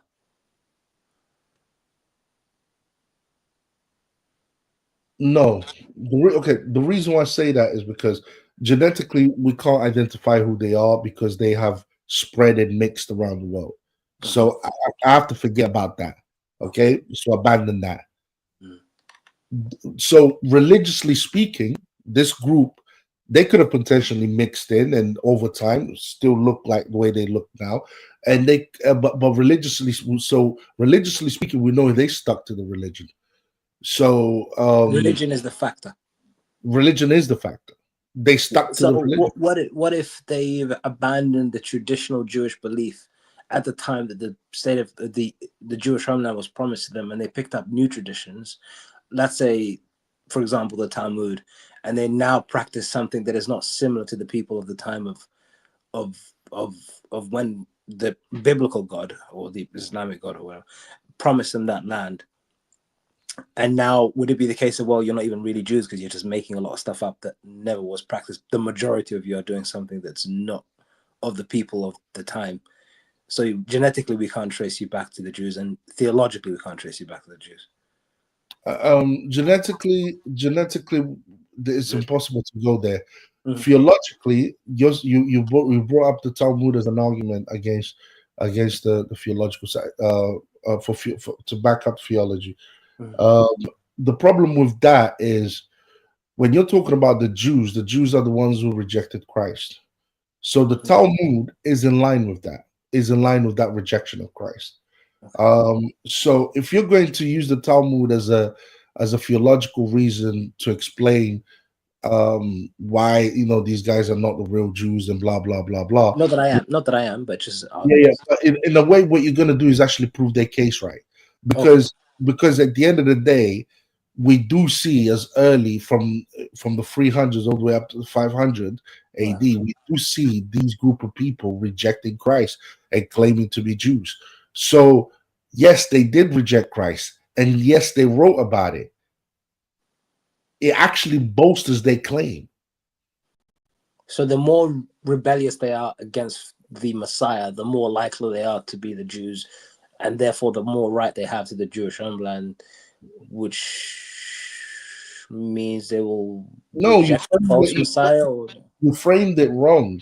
Rebellious. There's loads of every liberal ideology is rebellious. Islam is rebellious. There's loads of ideologies out there that's rebellious. No, I That mean people who identify as Jews but are certain in their practice in rejection of yeah, Jesus. but for example, you have to look at how early were these things written, these documents written, and these documents, the Talmud was written early. You know what I mean? Early in church history, like from 300 AD to 500 AD. That's very early. That's before Islam came about. So at the end of the day, and what they are saying is they are rejecting Christ in it. So if you wanna say, oh, they follow the Talmud, therefore what? Yeah, bro, they I'm not follow. saying anything. I'm just asking questions. No, Yeah, so yeah. no, so no, so when it talks about when it talks about the Jews, God restoring Israel to the Jews, Sorry, what say that when again? so when we're talking about God's promise to the Jews, returning them to their homeland, Yeah. the Jews that God is referring to, not the Jews. Forget about any human definition. Mm, Think of in terms of scripturally. yeah. What are the Jews? Name the characteristics of the Jews that will be returned to their homeland according to God, and particularly what Jesus said about who will be returned to Israel. Describe that set of Jews. What did they believe in according to what Jesus says? Jam always has a good way of he listens, you know. He catches up, he catches up quick. That's a good question. That's a good question. And I What was know the you question? So, in terms of the scripture, when Yeah. we talk about Jesus, Jews returning to Israel, Yeah. the Jesus and describes the Jew, what the Jew is that returns to Israel. Yeah. Okay. Specifically, very specific criteria he has for them, what they'll be, what they won't be. Uh-huh. I want Nelson to articulate, if he okay. remembers, It's what that is. it's two things. It's two things. Yeah, that's good. That's Um true. the Jews have gone astray, and in a sense they have been punished by God. Not in a sense, they have been punished by God by being removed out of the land. But God will not forget them, and what God will do is He will He will graft them into the into Christianity. So there's two things going on. So they're going to come back imperfect, and they're going to be restored back to Christ, according to the prophecy. Um, that is what's going to happen to them now. The kind of Jews that are going to be coming back, the kind of Jews that scripturally speaking, well, there will be the Jews because the scripture is not calling them Christians. There will be the Jews who have rejected the cornerstone, who have rejected Christ, and and then they will be restored back to Christ. This is what the Bible is basically saying. So the Bible is basically saying the Jews will not be forgotten. So they're not. So God could have forgotten them, but they will not be forgotten. They will be brought back to Christ. They will believe in Christ. But right now they are in a sense in exile, in punishment. But that's the two things that will happen. So they will be brought back as Jews, as people who have rejected Christ, and the Talmud affirms that they have rejected Christ, um, and they will be restored back to Christ. You know, because and they're still waiting for the Messiah, but they will accept Jesus as the Messiah. Okay, so we're going to read a couple of scriptures. Mm. So this is Jesus talking to some of the apostles about who will be saved. He mentions, "I know that you are Abraham's descendants, but you seek to kill me, because my word has no place in you. I speak what I have seen with my father, and you do what you have seen with your father." And I think we know who he means when he says that. They said, Mhm. "But Abraham is our father." Jesus said to them, if you were Abraham's children, you would do the works of Abraham. but now you seek to kill me, a man who has told you the truth, which I heard from God. Abraham did not do this. You do the deeds of your father. Then they said to him, we were not born of fornication. We have one father, God. Jesus said, if God were your father, you would love me, for I proceeded forth and came from God. Nor have I come from myself, but he sent me. Why do you not understand my speech? Because you are not able to listen to my word. You are of your father, the devil. Okay? So again, we need to be very careful when we talk about people who claim to be Jews. Because as Jesus said right there, yeah, you could claim to be a Jew, but you're from your father, the devil. Okay, so this idea of getting caught up in people who call themselves Jews and saying because they call themselves Jews that they have some right to their homeland, Jesus directly addresses that by saying, yeah, they call themselves Jews. Yeah, they may have lineage with Abraham, So what was that potentially. scripture again, bro? What was that scripture again, please? That's always questioning scriptures when it destroys some of his arguments. I'm What, not what's the that. what's the scripture again? like What's he's the never scripture? heard these scriptures before. I have, It's I have, I John have. 8, What's the bro. scripture again? John 8, What's 31 to 44. John 8, John 8, 31, John 31. 8, 31 to 44. Yeah, you never heard this before, Nelson. You never come across this scripture before. Uh, bro, man, like my Oh, yeah. brother, my brother Elijah says, man, you don't read the scriptures, you know. And I tell him, hey man, I need to read more, man. John 8, 31 to 34. Yeah. Uh, Jews that believed in Jesus. Okay, if you hold to my teaching, you are really my disciples, then you will know the truth, and the truth will set you free. They answered them, we are Abraham's descendants and have never been slaves of anyone. How can you say that we shall be set free? Jesus, bro, very truly, I tell you, everyone who sins is a slave to sin. Now, a slave has no permanent place in the family, but a son belongs to it forever. So, if the Son sets you free, you will be free indeed. I know that you are Abraham's descendants, yet you are looking for a way to kill me because you have no room for my word. I am telling you what I have seen in the Father's presence, and you are doing what you have heard from your Father. Um, uh, and you are doing what you have heard from your father. If you were Abraham's children, said Jesus, then you would do what Abraham did. As it is, you are looking for a way to kill me, a man who has told you the truth that I heard from God. Abraham did not do such things. You are doing the works of your own father. We are not illegitimate. We are not illegitimate children. They protested. The only father Mm. is God Himself. Jesus said to them, if God were your father, you would love me, for Mm. I have come here from God. I have not come on my own. God sent me. Why is my language not clear to you? Because you are unable to hear what I say. You belong to your father, the devil, and you want to carry out your father's desires, which is to kill him. He was a murderer from the beginning, not holding to the truth. Yeah. Right. I'm glad you actually did this. Because what the point I'm making using that scripture is that those are Jews talking to Jesus. Those are people that even he acknowledged that they may have, and they both acknowledged that they may have lineage to Abraham. So even if they did have lineage to Abraham, wouldn't make them eligible for that holy land.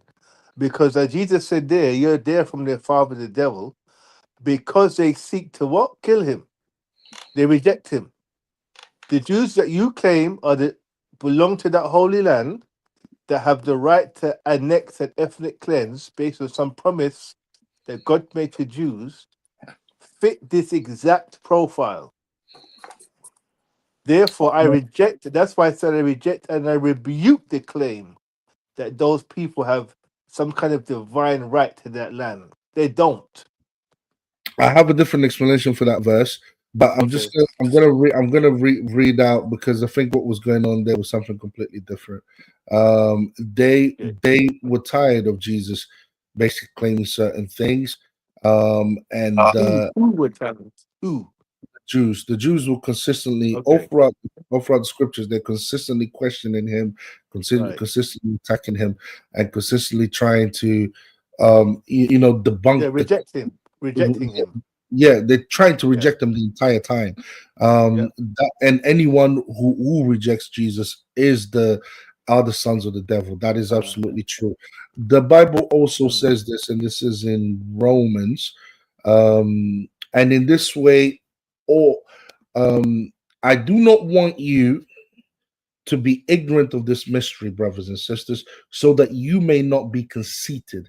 Israel has experienced a hardening in part until the full number of the Gentiles has come in. And in this way, all Israel will be saved, as it is written. The deliverer will come from Zion. He will turn godlessness away from Jacob.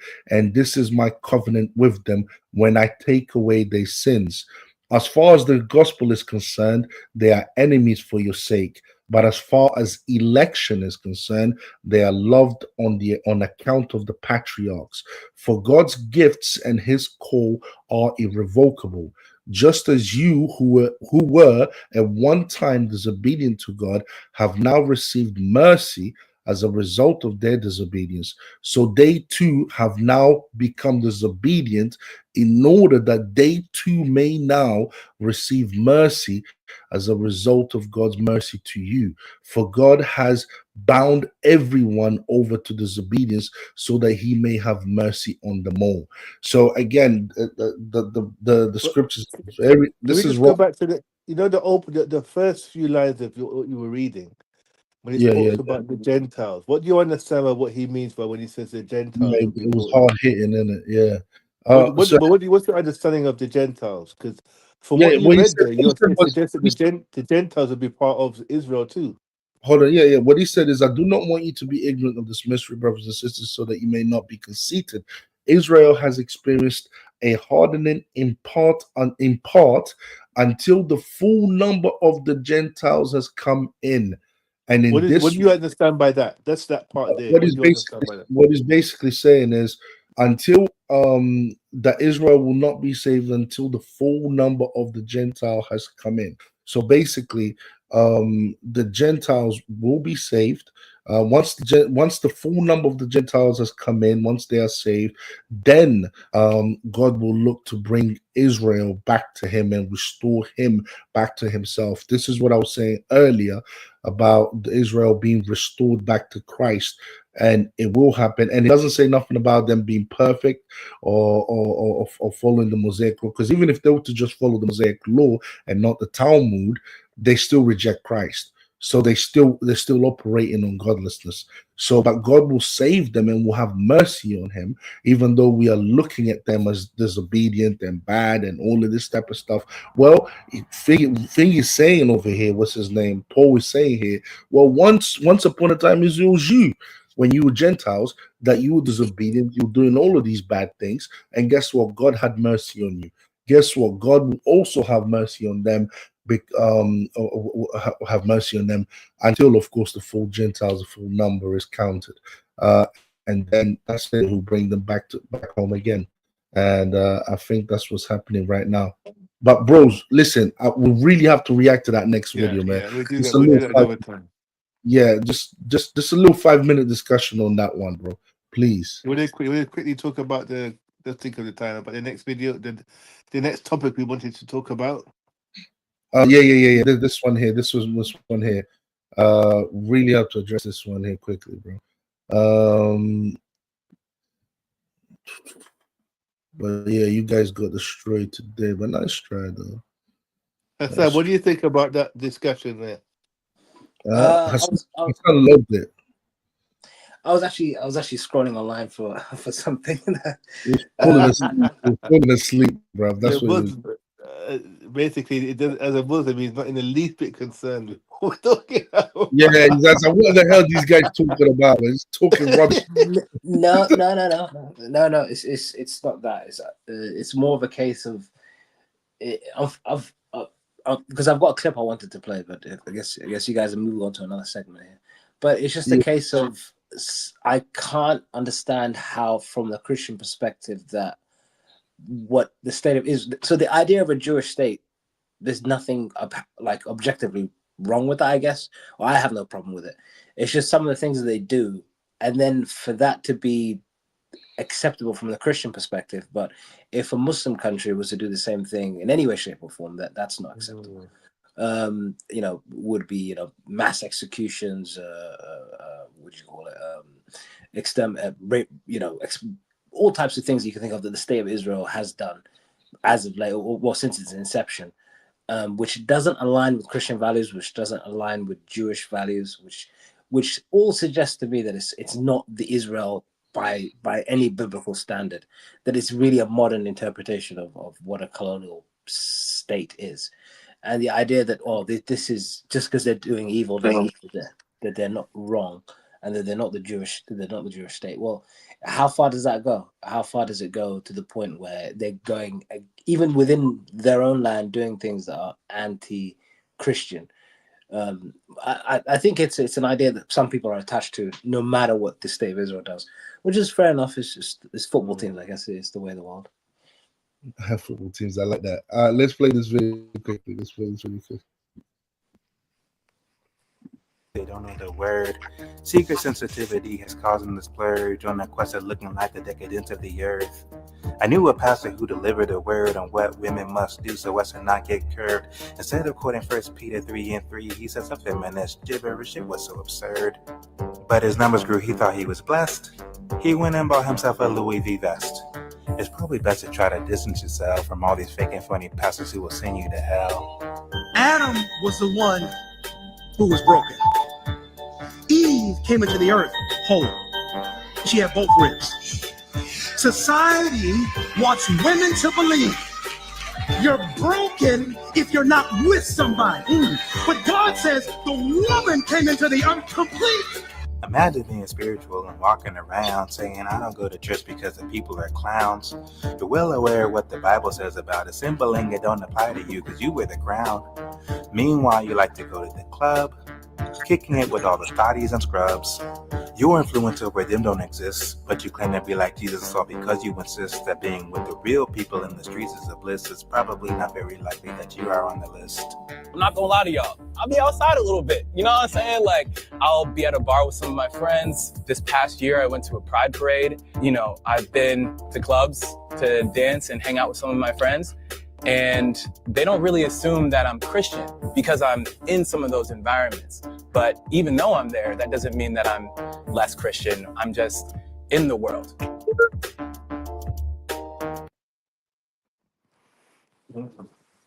Yeah. Who wants to go first? Who wants to go first? Abomination. Happy with West Star. Oh, You know Why what? is Go ahead, time. what's wrong with it though? Okay, then I'm gonna chime in now. You got that. So you know what? There's it's interesting because there are very few times, and generally speaking, that I would feel a kind of deftly, I think it's been called rebellious rage or something. In complete disgust and indignation. But it doesn't happen a lot. But it happened when I watched that video.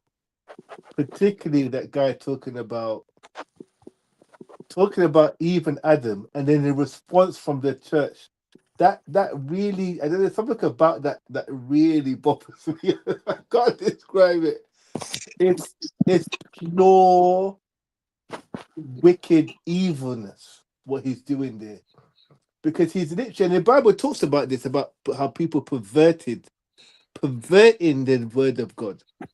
He said that Adam was broken. Yep. That statement alone is such utter blasphemy to say that. There's nothing in the Bible that suggests that Adam was broken.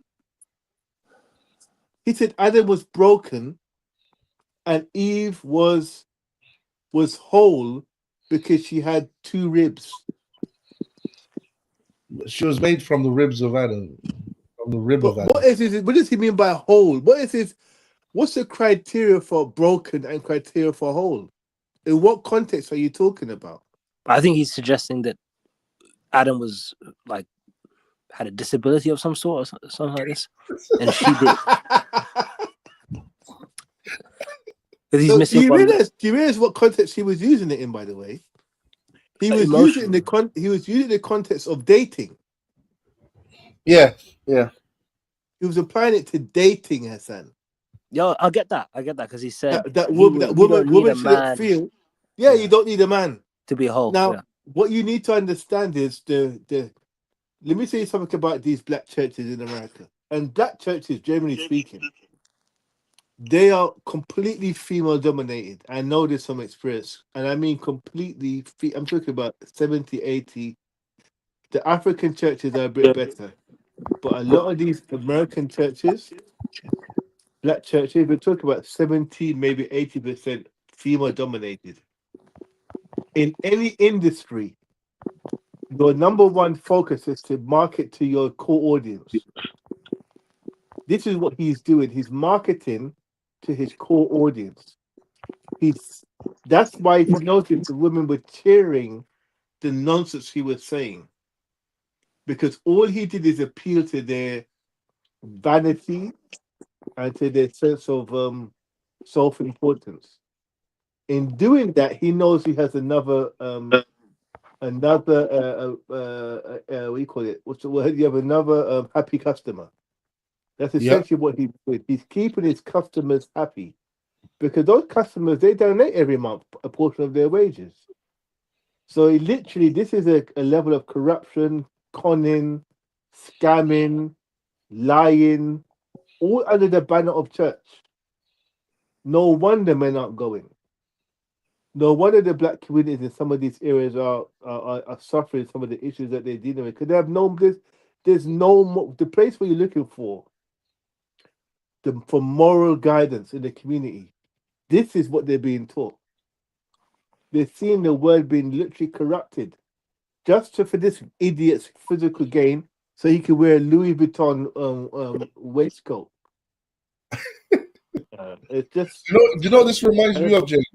It reminds me of the passage in the Bible when Jesus goes up to the temple and he sees the money changers, right? Yes, you see the anger.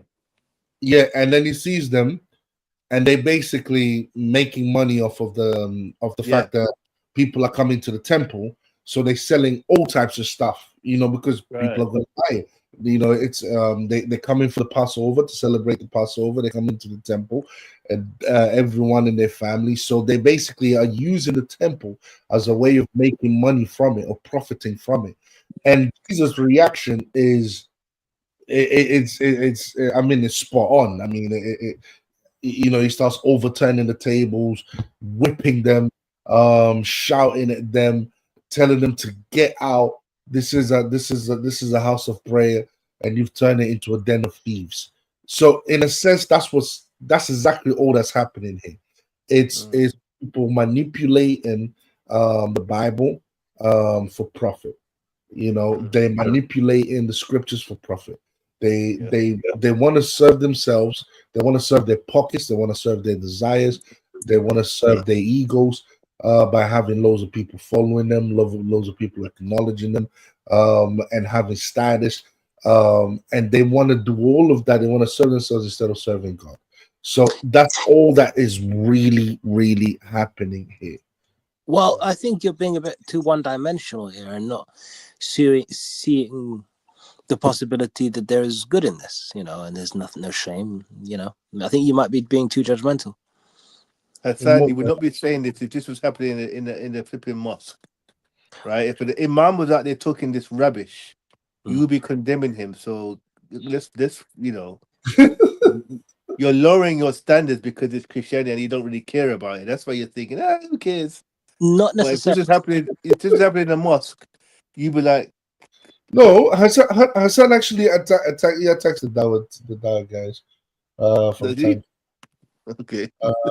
He doesn't like the fact that they are not, more Quranic orientated, more religiously orientated, and I'm surprised even more then. Well, That you Yeah. think is okay. well, the reason I suggest this is okay and that is open to interpretation and there could be All right. some justification for this isn't that I have some sort of double standard. I don't think this is the Christian standard at all. The fact that they're on stage, the fact that they're even raising their voices in churches, it's already anti-Christian in my perception. I may be wrong, but the fact that it's sort of closer to a concert than it is a place of learning and understanding the scripture better and how to better yourself and move away from sin and so on and so forth, to me indicates that it's far from the Christian standard. So I'm not I'm not lowering my perception of the Christian standard. Okay. I think this is quite obviously bullshit. But Right. I've heard arguments that the idea of the Jewish homeland is justified in the promotion of homosexuality, the murder of children, the unjustified expulsion of Your innocent fault, Nelson. children. I think if that's justified, anything can be justified. And I'll quote for you Romans 3:23. All have sinned and fallen short of the glory of God. So if this Oh, I get it. So you're basically just being clever. That's basically what you're doing. You're being very clever. Go ahead. And I blame Nelson for this, by the way. Go on. There's a ton of bricks. Yeah, Romans 3:23. All have sinned and fallen short of the glory of God. Amen. So when he says don't worry about men and blah blah blah, and chooses to feminize the scripture, not feminize, to make it aligned to more feminist values, then why not? If the Bible can be used to prop up neocolonialism, it can also be used to prop up feminism. Well, you were worrying me for a minute, Hassan, but now I understand now what you're doing. All right. Let me. Here comes. And I blame Nelson for it. Here comes the truth. Yeah, you can. If you don't have no central authority, I guess it's easier for a person to create anything, any movement, any kind of and you see a lot amongst the Protestants. So in the Protestant world, I think all you have to do is go to a seminary for 5 years. You open up an empty building, and there's your church, and you preach whatever you want to preach. No one is above you to regulate what you're saying. You are the authority. In a sense, you are the Pope. You are the principal authority in that building. So you will preach whatever you want to preach. So if you want to preach LGBTQ, you go ahead and preach LGBTQ.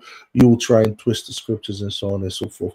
But I will argue that you cannot twist the scriptures to anything you want to twist the scriptures to, because and how do I know this is because when you decide to actually have a proper debate with someone that understands the scriptures and someone that not just understands the scriptures, understand apostolic succession, apostolic history, and so on and so forth, how the scriptures were understood from the very beginning by the ones closest to Jesus, it's literally impossible for you to try and say. For example, look at what the brother just said. He said that that Eve is whole, and the thing is somehow Adam is somehow damaged. Well, that's not scriptural. There's nothing in scripture to suggest that. So where did he get that from? Obviously, that's invented. He's making it up. And there's loads of things, and you will find with all these guys that try to justify LGBTQ, for example, and open up LGBTQ churches. You'll find with a lot of these guys that it's easy for you to go in the scriptures and say, well, there's no basis for this. I think we watched, again, in America, one of the podcasts there, and it's a Christian podcast, and they brought in LGBTQ pastors to debate with the other guys that are against it, with other pastors that are against it, and they got completely annihilated. Why? Because you can't change the scriptures. You can't think it. And if you're gonna use it, yeah, you can use it to serve your own ends. But once you're confronted, once you debate someone, they'll quickly prove you wrong. But unfortunately, because there is no central authority in the Protestant world, and anyone can just open up a church, there is no one checking up on you. yeah, it's easier for you to come up with anything and make up anything and literally mislead loads of people astray. So the argument is that a central authority is more consistent and has less charlatans in a sense. Therefore, the charlatans can always arise, but once up against the central authority, they will crumble, right? Yeah, The belief. essentially, hold on. Central authority and also tradition, or established tradition, continuity of tradition. These are things that put it this way. These are things that stops it from being, because human beings are naturally, like you said, everyone has fallen short. None is perfect. We are all sinners. We've all fallen short of the glory of God. So we can all be susceptible to corruption. We can all be susceptible to sin. So yes, you need to have yes, have a central authority, but also have some continuity in terms of the tradition. Have something to draw back from. You know what I mean? So that's what I mean. Well, I think the argument falls weak on its knees when you have the opposition to the Protestant belief system, which is the Catholic Church.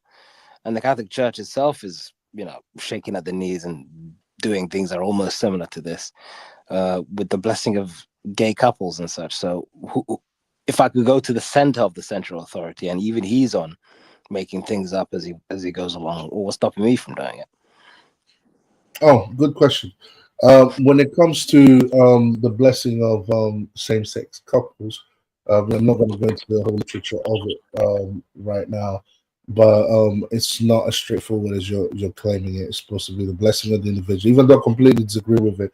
What you have in the Catholic Church is a complete split. What you have in the Catholic Church is people appealing, for example, to the things that you need to understand about that document.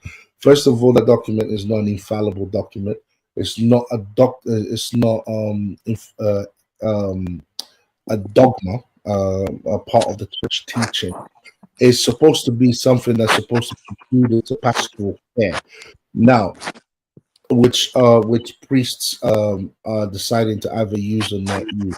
The point that I'm trying to make is there is a huge force within the church, because we have so many things in place like the canon law, church teaching, and so on and so forth, and we have 2,000 years of tradition to draw from.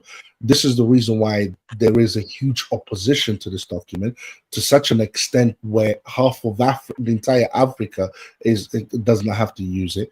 And we've got also in Europe, we've got along with Africa, also in Europe, we've got loads of bishops and cardinals basically petitioning to the cardinals in the dicastery to say, please remove this document, because it's not what do you call it? It's not dogma. It's not infallible doctrine. It can be removed. There is too many problems with this document, because we are not against the blessing of sinners. Absolutely not against it. The problem with blessing of the couples is that when they come together as one. Now, if they were just separate and they went to church and they were repenting, that everyone receives a blessing in the church. There's no problems at all. Everyone receives. So you could be a Catholic who's struggling with homosexuality, and you go to the church, you're going to receive a general blessing. There's nothing wrong with that. A general blessing is just an encouragement for you to not continue to sin. That's all it is. But so the document is not necessarily. There are problems with it, and it's being highly addressed in the Catholic Church. Please tell me, in the framework of the Protestants, when you have one person becoming his own authority, his own pope, so to speak, please tell me, how can that problem be sorted?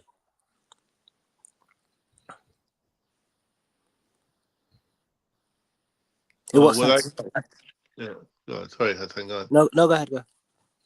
No, I want to get. I would just. I want that thing about the Protestants. I don't really have much to say on that. I guess in a way, I understand Nelson's point. The idea that there's no hierarchy there to kind of So essentially, there is no one that can check someone that decides to open a church and start preaching. There's no authority that can check him. So yeah, that's the Yeah, answer. so JM, let's say you're the pastor, right? And I came up to you and I said, look, I don't like your take on this particular teaching. Like, You I just need don't to get out. I'm going to tell you to get out. And that's happened a lot, by the way. That's actually happened a lot. I know people that's happened to. You don't you like don't it, get out. Yeah. yeah. That's But kind of make this point though. I think one thing, and this is in no way an endorsement of Islam. I'm not here to promote Islam or anything. But what I am going to do is make a factual statement. Because from my understanding, Islam is the fastest growing religion, especially among young people or certain types of people. And I'm telling you now, the reason why is because in the West, Christianity, and I'm not just talking about this disgusting video. I'm referencing what Hassan's talking about. I know Nelson, you have a view as to why you talk about a split. But there is this idea that the Christianity is becoming saturated with liberal Western ideology, whether that be feminism, LGBTism. You could go on and on and on. And that, unfortunately, I think is starting to permeate through.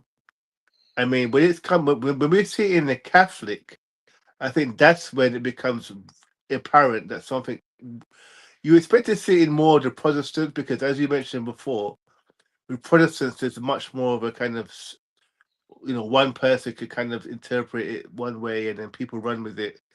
But when you have the Catholic who has this massive like organization, hierarchy, and structure, and etc., you've got the Vatican. If they're being corrupted, because that's what it is, corruption, then I think that really speaks to what's happening to Christianity as a whole. And it's no surprise that people are tending towards Islam, because this type of succumbing to secular beliefs doesn't happen so much in Islam. I'm not saying it doesn't happen at all, but they have still managed to keep, whether we like it or not, we agree or not, they still managed to keep to some type of core principles that over thousands of years they still up, their adherents still up.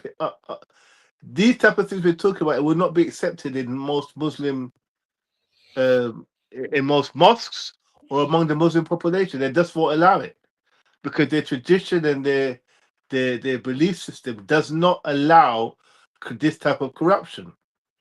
So I'll let you address that, Nelson. So what do you think about that? First thing, Islam is not the fastest religion, growing religion. Well, that's a lie. It's Really? What is it then? Its growth has to do with birth rate, not with conversions. Okay. So you can go to the Pew Research. So there's no 25. Okay. In fact, the majority of people converting to Islam, who are not born as Muslims, it's actually 80% who are basically converting out of Islam. So that's the That's first. not necessarily true, but all right. That's the first thing. You can check the stats for yourself, JM, and you'll see a Pew Research. You can check it, or you can check all of that. Now, when it comes to another thing that's also, which is, I think it's because there's not enough. I don't know. People don't shine enough light on Islam. I think that's the reason why. Maybe because the left is always protecting Islam. Maybe that's the reason why. It's because we have LGBTQ mosques in the West. Like you say, JM. Well, I want to know these mosques. I want to go. We'll do. We'll do. Everyone's triggered. Like you said, liberalism. Yeah. Look like gay. Are you gay? Uncle wouldn't. Why are you gay? Yo, bring Uncle here, man. Look. Liberalism. Yeah. Liberalism is having an impact, or is having is having an influence on every religion in the West, including Islam. So you have gay Muslims, you have gay mosques, you have all of these things in Canada, you've got it in America. All we have to do is Google it. Gay gay mosques and gay imams and all of that type of stuff. They exist. People don't talk about it. The media doesn't. The media has its own agenda. The media chooses what it wants to what it wants to push out there. So, are they going to push things that show Islam in a bad light? Hell no. Media's never going to do that. They Well, probably that's all they do. no, they No, probably no, so but in any space on earth where the majority of the people are Muslim, there's There's no no- gay mosques. yeah. And let me tell you That's the something. difference. I completely agree with you. If you go Right. to a Muslim country, you won't see gay mosques, you won't see any of that. When the West, because you know the West historically used to be Christian, when it went out of Christianity, you didn't find that out until up until the 1960s. That's when homosexuality was actually legalized in the West, 1960s. Before that, there was no such thing as there was no Protestant gay churches around. There was no such thing as women priests. There was no such thing as men can marry another man in Christianity. There was There's none of no that. such thing as Catholic priests blessing same-sex marriage. We don't forget So- that one too. no. Hold on. No one blesses same-sex marriage, bro. Come on, come on. Same sex, same sex, same Couples, sex couples. couples. Sorry, Oh, same-sex sorry. couples. Sorry. Let's I know. We have to be very clear. Nelson wants us to be very clear in the language. yeah, because that's how things get misinformed and put out there. Yeah, Because we can bring out a document right now and go through it. And But- the same-sex homosexuals, they aren't but- married; they're just a couple. Oh, sorry. But Yeah. the thing is, yeah, and they want to change their ways and they want to be better. Let's and they, but Who let me do? this. So this claim that if you go to a Muslim country, you will see that you will see gay mosque and all of that. That's so true. That's facts. But guess what? That's not true in liberal countries in the Western world. You can find gay mosques. You can find all of that type of stuff. And when we finish here, I'll post a whole bunch of gay mosques and their addresses that you guys can go and visit. So, what are we in agreement then in a way that it's the liberalism of the West that corrupts all religions? Is what we're saying? No. That's another thing. That's another thing that I wanted to address. This idea of corruption. Jesus Christ has been addressing it for a very long time. Jesus did not, with all the corruption that was going on with the Pharisees and Sadducees, Jesus Christ didn't stop following the religion because of their corruption. He stayed in the religion because he knew the religion was founded by God. They had to follow the religion. So what if there's one person? The religion, like for example in the Catholic Church, because of its structure, because of how it's structured, because of its power and how long it's been around and so on and so forth, and the fact that you've got church teaching and all of that. Like guys, that document is a very small document. It's not part of church teaching. It's not part of church law. It's none of that type of stuff. Because of that, we've got there's ways of fighting that type of stuff and getting it out of there. Okay, which you won't get in the Protestant world. Corruption is something that has always existed and will always exist. For people to presume that corruption is not going to exist in one shape or form in every organization is to be naive. Let's not be naive. We are adults. Corruption has always existed. Does that mean that the Church of God is now what the Church of God teaches is not true because this person decided to do something corrupt? No, it does not mean that. It means that because when God left the church, he left the church to fallible men, to men who were sinners, to men who were susceptible to corruption. This is why, according to the Bible, it is the Holy Spirit that guides the church. Is there going to be men that are going to do bad things? Yes, there is. Are they going to mislead people astray? Yes, they will. But that does not mean that what the church teaches, okay, the central teachings of the church is flawed or is corrupt or all of that. That's just not true. Corruption, you can get rid of corruption. Once you notice corruption, if you've got Jesus Christ, once you notice corruption, you can get rid of corruption. It's easy. Yeah, Just but like go ahead. it's just the Catholic structure is posing itself as the Church of Christ, when it's just a structure set up by a localized European entity. It presents itself as the Church of Christ when it just does unchristly things.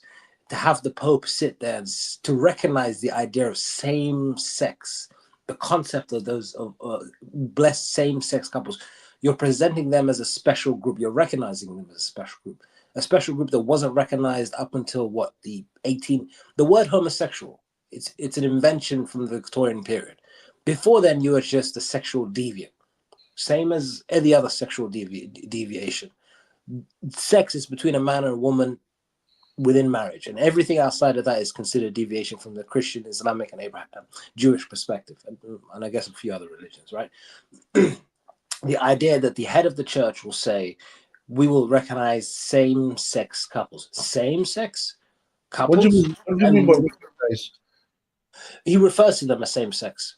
No, what do you mean by recognize? Recognize in what sense? Same-sex couples. Put those No, words together. you use the word recognize. Yeah, What I'm presenting to you how it's recognition. what are we recognizing? Say That they're homosexuals. couples, that they're in a romantic relationship, Nelson. He's Yeah. recognizing that a man So- and a man or a so woman what are in a romantic relationship. It's Before acknowledging before I answer your question, Octavio, I just wanted to respond to your point of gay mosques. So in the world, as from what I can tell from what I've just looked online, there are 10 gay mosques across the world, compared to 9,500 LGBTQ affirming churches. So the idea that where are those mosques, by the way, just out of curiosity? Oh yeah. There's one in the UK, one in Germany, one in Canada, in the one in UK? Washington, Where- one in Chicago, one in Atlanta, one in Cape Town, two in Cape Town, South Africa for some reason, California, New York. Yeah, that's the 10. Good. So yeah, how is it the church recognizing? By referring to them as same-sex couples. That by any other language is homosexuals. By any other definition, that's when somebody says same sex, or a man and a man, or a woman and a woman, okay. Couples, so there's a relationship, a gay relationship, a homosexual relationship. What are you doing with these relationships? Oh, we're blessing them. Okay, so you're blessing gay marriages. Okay, so it's just like you're just using fancy. We can't ignore what our eyes can see. We're seeing people Right, no, he hasn't answered yet. When you say recognize, Yes. what is it that's being recognized? This is what I want to know. Yeah, go ahead. Yeah. I want to know what is the church recognizing? Go ahead. Well, Go ahead. this is what they're recognizing as no. Go So on, they're tell me. recognizing that two men are engaging in a romantic relationship and are approaching the church for a blessing, and which they do so by openly acknowledging their love for each other, and we've seen them holding hands, embracing, in front of a priest. The priest knows that there's two men engaging in a homosexual relationship in front of him, and he goes along and blesses. Doesn't matter if he's blessing them as individuals, doesn't matter if he's blessing them as, and it says couples. So let's use the language that's. Hello, JM, you cut off. JM cut off. All right. Okay. Should we wait for him? None of that answered the question. That's not what's being recognized at all. That's not what the document says. That's not what it says at all. In fact, it described that type of relationship as irregular relationship, meaning, Jim, you coming back? Why don't you come out and come back in again? What the hell's going on there?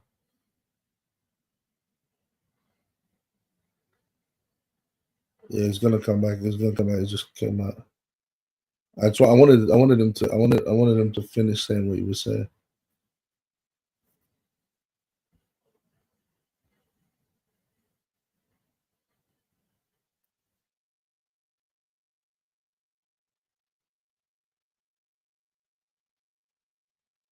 Come on, Jam. Jump in quickly. You know, I'll just address this now. All right. That's not what's being recognized at all. You still there, Hassan? Yeah, I'm still here. I'm still here. Okay, all right. Let's continue. Let me just address Okay. this Okay. before we call it a day. That's not what the document addresses, and we can go through the document another time and see everything that the document addresses. I just don't like when something when something is misrepresented. That's all. If you're going to, because I myself am not in favor of this so-called blessing, this type of blessing. Because it's not I'm Christian. Because he goes against the Bible. I'm actually against it. No. There's things about it which is Christian, and there's things about it which is not Christian, in my opinion. But if we're going to address the document and what the document says, then we have to be true to what the document says and not what we wanted to say. Jam, go ahead. I just wanted to let you finish, bro. Yeah, sorry, the phone died. No, I was just saying that in terms of what are they recognizing? Mm-hmm. They're recognizing that there's two people standing in front of them who are homosexual couples.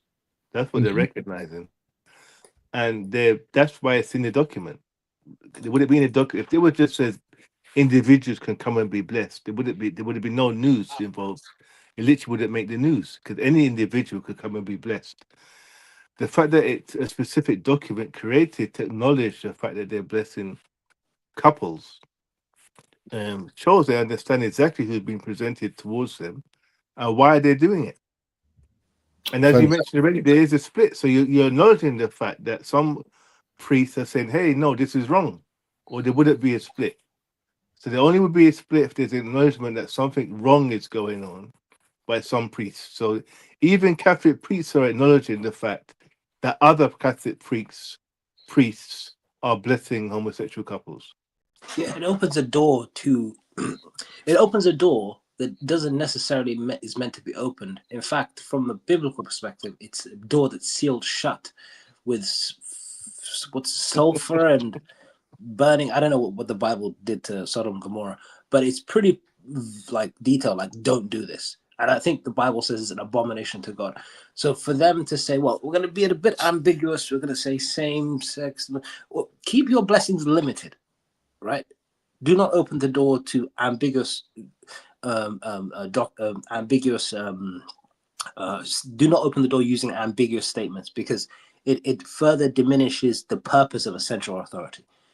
They could have just kept quiet about it. Let me just address because the thing was aimed at me. Let me just address it quickly. Oh, yeah, because I wanted to ask JM a question quickly because the thing is I'm against this type of blessing. I've been very vocal about it. But the thing is I just don't like when people misrepresent what the document actually says. That's where I draw the line. So for example, the type of relationship that the document recognizes that this type of relationship is called a irregular relationship. Okay, yeah, that's the first thing. Irregular, which means it's not simple. It's not in line with church teaching, which is a man and a woman. Okay, any relationship outside of marriage of a man and a woman is against the Catholic Church. So it recognizes. Sorry, bro. I'll keep quiet. Yeah, they just play. So it recognizes that it's a sinful relationship. That's what the document recognizes. It's a sinful relationship. It's an irregular relationship. It recognizes the fact that that the church is here to help sinners come to Christ. Okay, regardless of what state that they are in. It recognizes the fact that the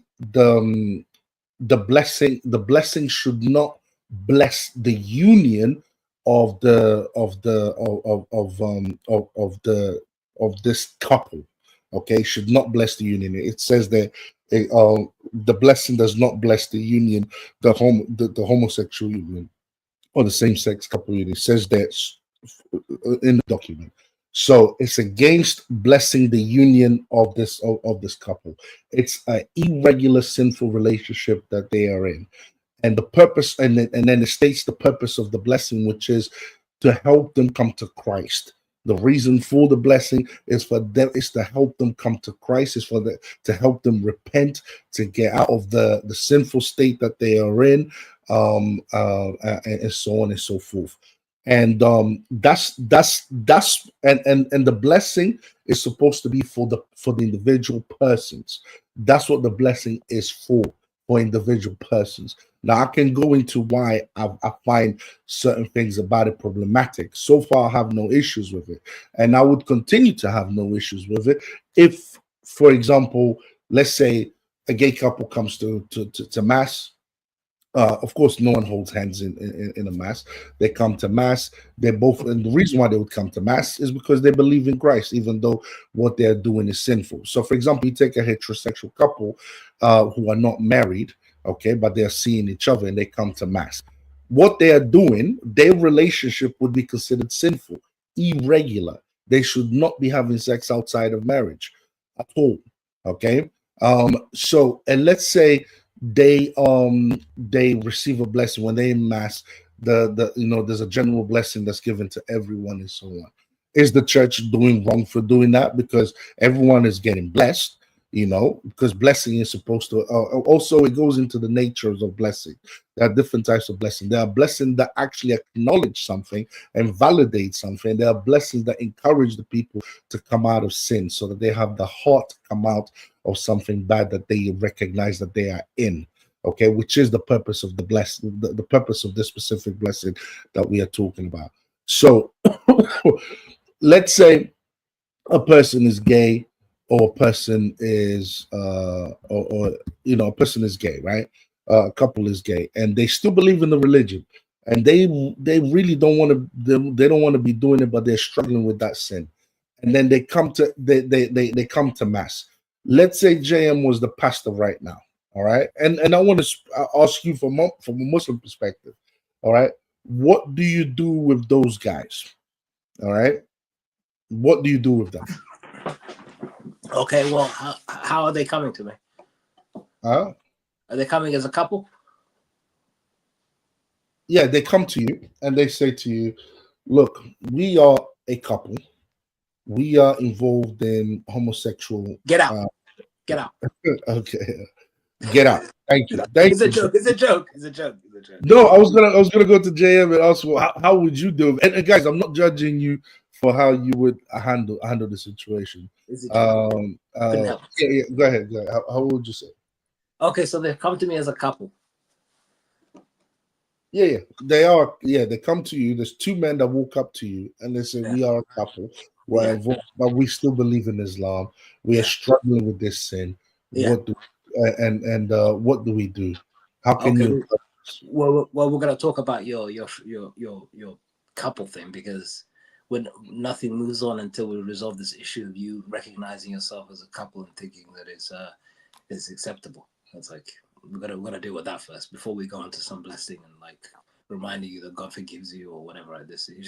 You got to really we can't look past how you've identified yourself already. You've identified yourself as a couple, which is very loose language. A couple is marriage, boyfriend or girlfriend, friends with benefits. Everything you can think of comes under the umbrella of couple. So you've identified that your couple's not as in best friends forever, but you're in a sexual relationship. That's what the coupling means. So you're in a sexual relationship.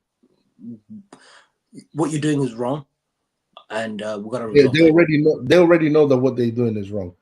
So why do you identify as a couple still?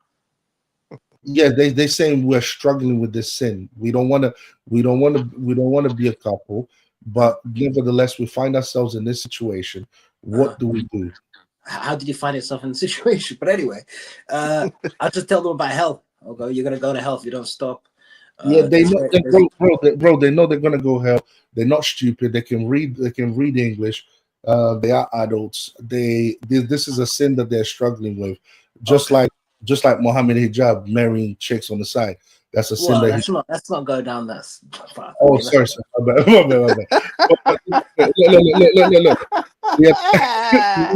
Listen. We are talking about adults here, right? But hold on. Bro. That was what do you call it again? Because I don't want what do you call that marriage again? missing a marriage. Yes, he did it wrong. Yeah, exactly. So what I'm saying is, look, listen, it's simple. We're talking about adults here, so we don't keep going over this little childish thing. Yeah. These are adults. They speak English. Okay, Yeah. they have jobs. Okay, they can think for themselves. Yeah. They understand that what they're doing is sinful. They're not stupid. They Yeah. know that what they're doing is sinful. They know the punishment. Okay, that they will probably go to hell if they continue as they are. But nevertheless, they're coming to you for advice because you are the leader of that mosque, and this is something that they've been struggling with for a very long time. What do you do? I'll be maybe I'm not a patient person, but I'll be straight up with them. I'll be like, you want me to bend the knee to recognize your sin in some way, shape, or form. Careful when you're bending that knee, by the way. Huh? What'd you say? Careful Be careful when you're bending that knee. Yeah. You're bending other things, bro. Yeah. I shook it. It's to put it straightforward. It's the fact that they're coming as a couple. You don't need to do that. That's a sin in and of itself. You're identifying. You're making it clear that you're sin. I have no patience for this. I would just say, you know what you're doing is wrong. You're functioning adults from what I've heard. You've got jobs. You've got this or whatever it is. So you know what you're doing is wrong. If God can't tell you to just if you haven't heard enough from the scriptures just to tell you just like what you're doing is wrong and be shameful of it and make the effort to stop and be in public in an appropriate way, I don't know what I can do to help you, man. I refuse to accommodate how you identify yourself as, because it starts off like this. What's going to stop an adult man walking in with a 12-year-old boy and say, hey, I'm a minor attracted person, which is another fancy way of saying PDF file, using not the word homosexual, not using the word marriage, not using these very definitive words, but being very fast and loose with words. I do not recognize the legitimacy of your interaction. Therefore, I cannot resolve your illness without pointing out your illness. You have to accept it's wrong. You've accepted it's wrong. So stop identifying yourself that way. Stop saying they know that you are the leader of a mosque. Yeah. They know that they know what your position is. Yeah. They know that you don't agree with what they're doing. They know that you know what they're doing is a sin. They're not up there to change your mind. They're not there to say to you. So what do they want? Yeah, they want this. Do you have a concept of like, okay, I understand that what you guys as a priest, let's say someone's a priest, or as whatever, right? Okay, guys. So we are in the same page here. Okay, you understand that what you're doing is wrong, and so on and so forth. But we really want to get out of it, but we are struggling to come out of it. What can you? Is there some encouragement that you can give us? That willing that maybe you can ask God to pray for us so that we can come out of this. Can you do that for us? Oh yeah, that's fine. I'll pray that God stops you being in a couple, but I'm not gonna bless your couple. I don't think you guys have. That's why I wanted to ask Jam, because I don't think you guys have the concept of blessing in Islam. Okay. Yeah. Go ahead, Jam. Same question. No, I don't really want to answer personally. I'm just going to say this on this question. Because when you bring if it's a church that believes in the principles of the Bible, they will be asked to leave and to come back when they no longer are living that lifestyle.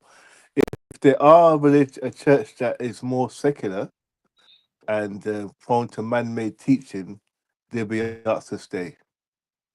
What if the sin was okay? Let's say someone had sex outside of marriage, right? Yeah, they'll be asked to leave. They'll be asked to leave as well. Right?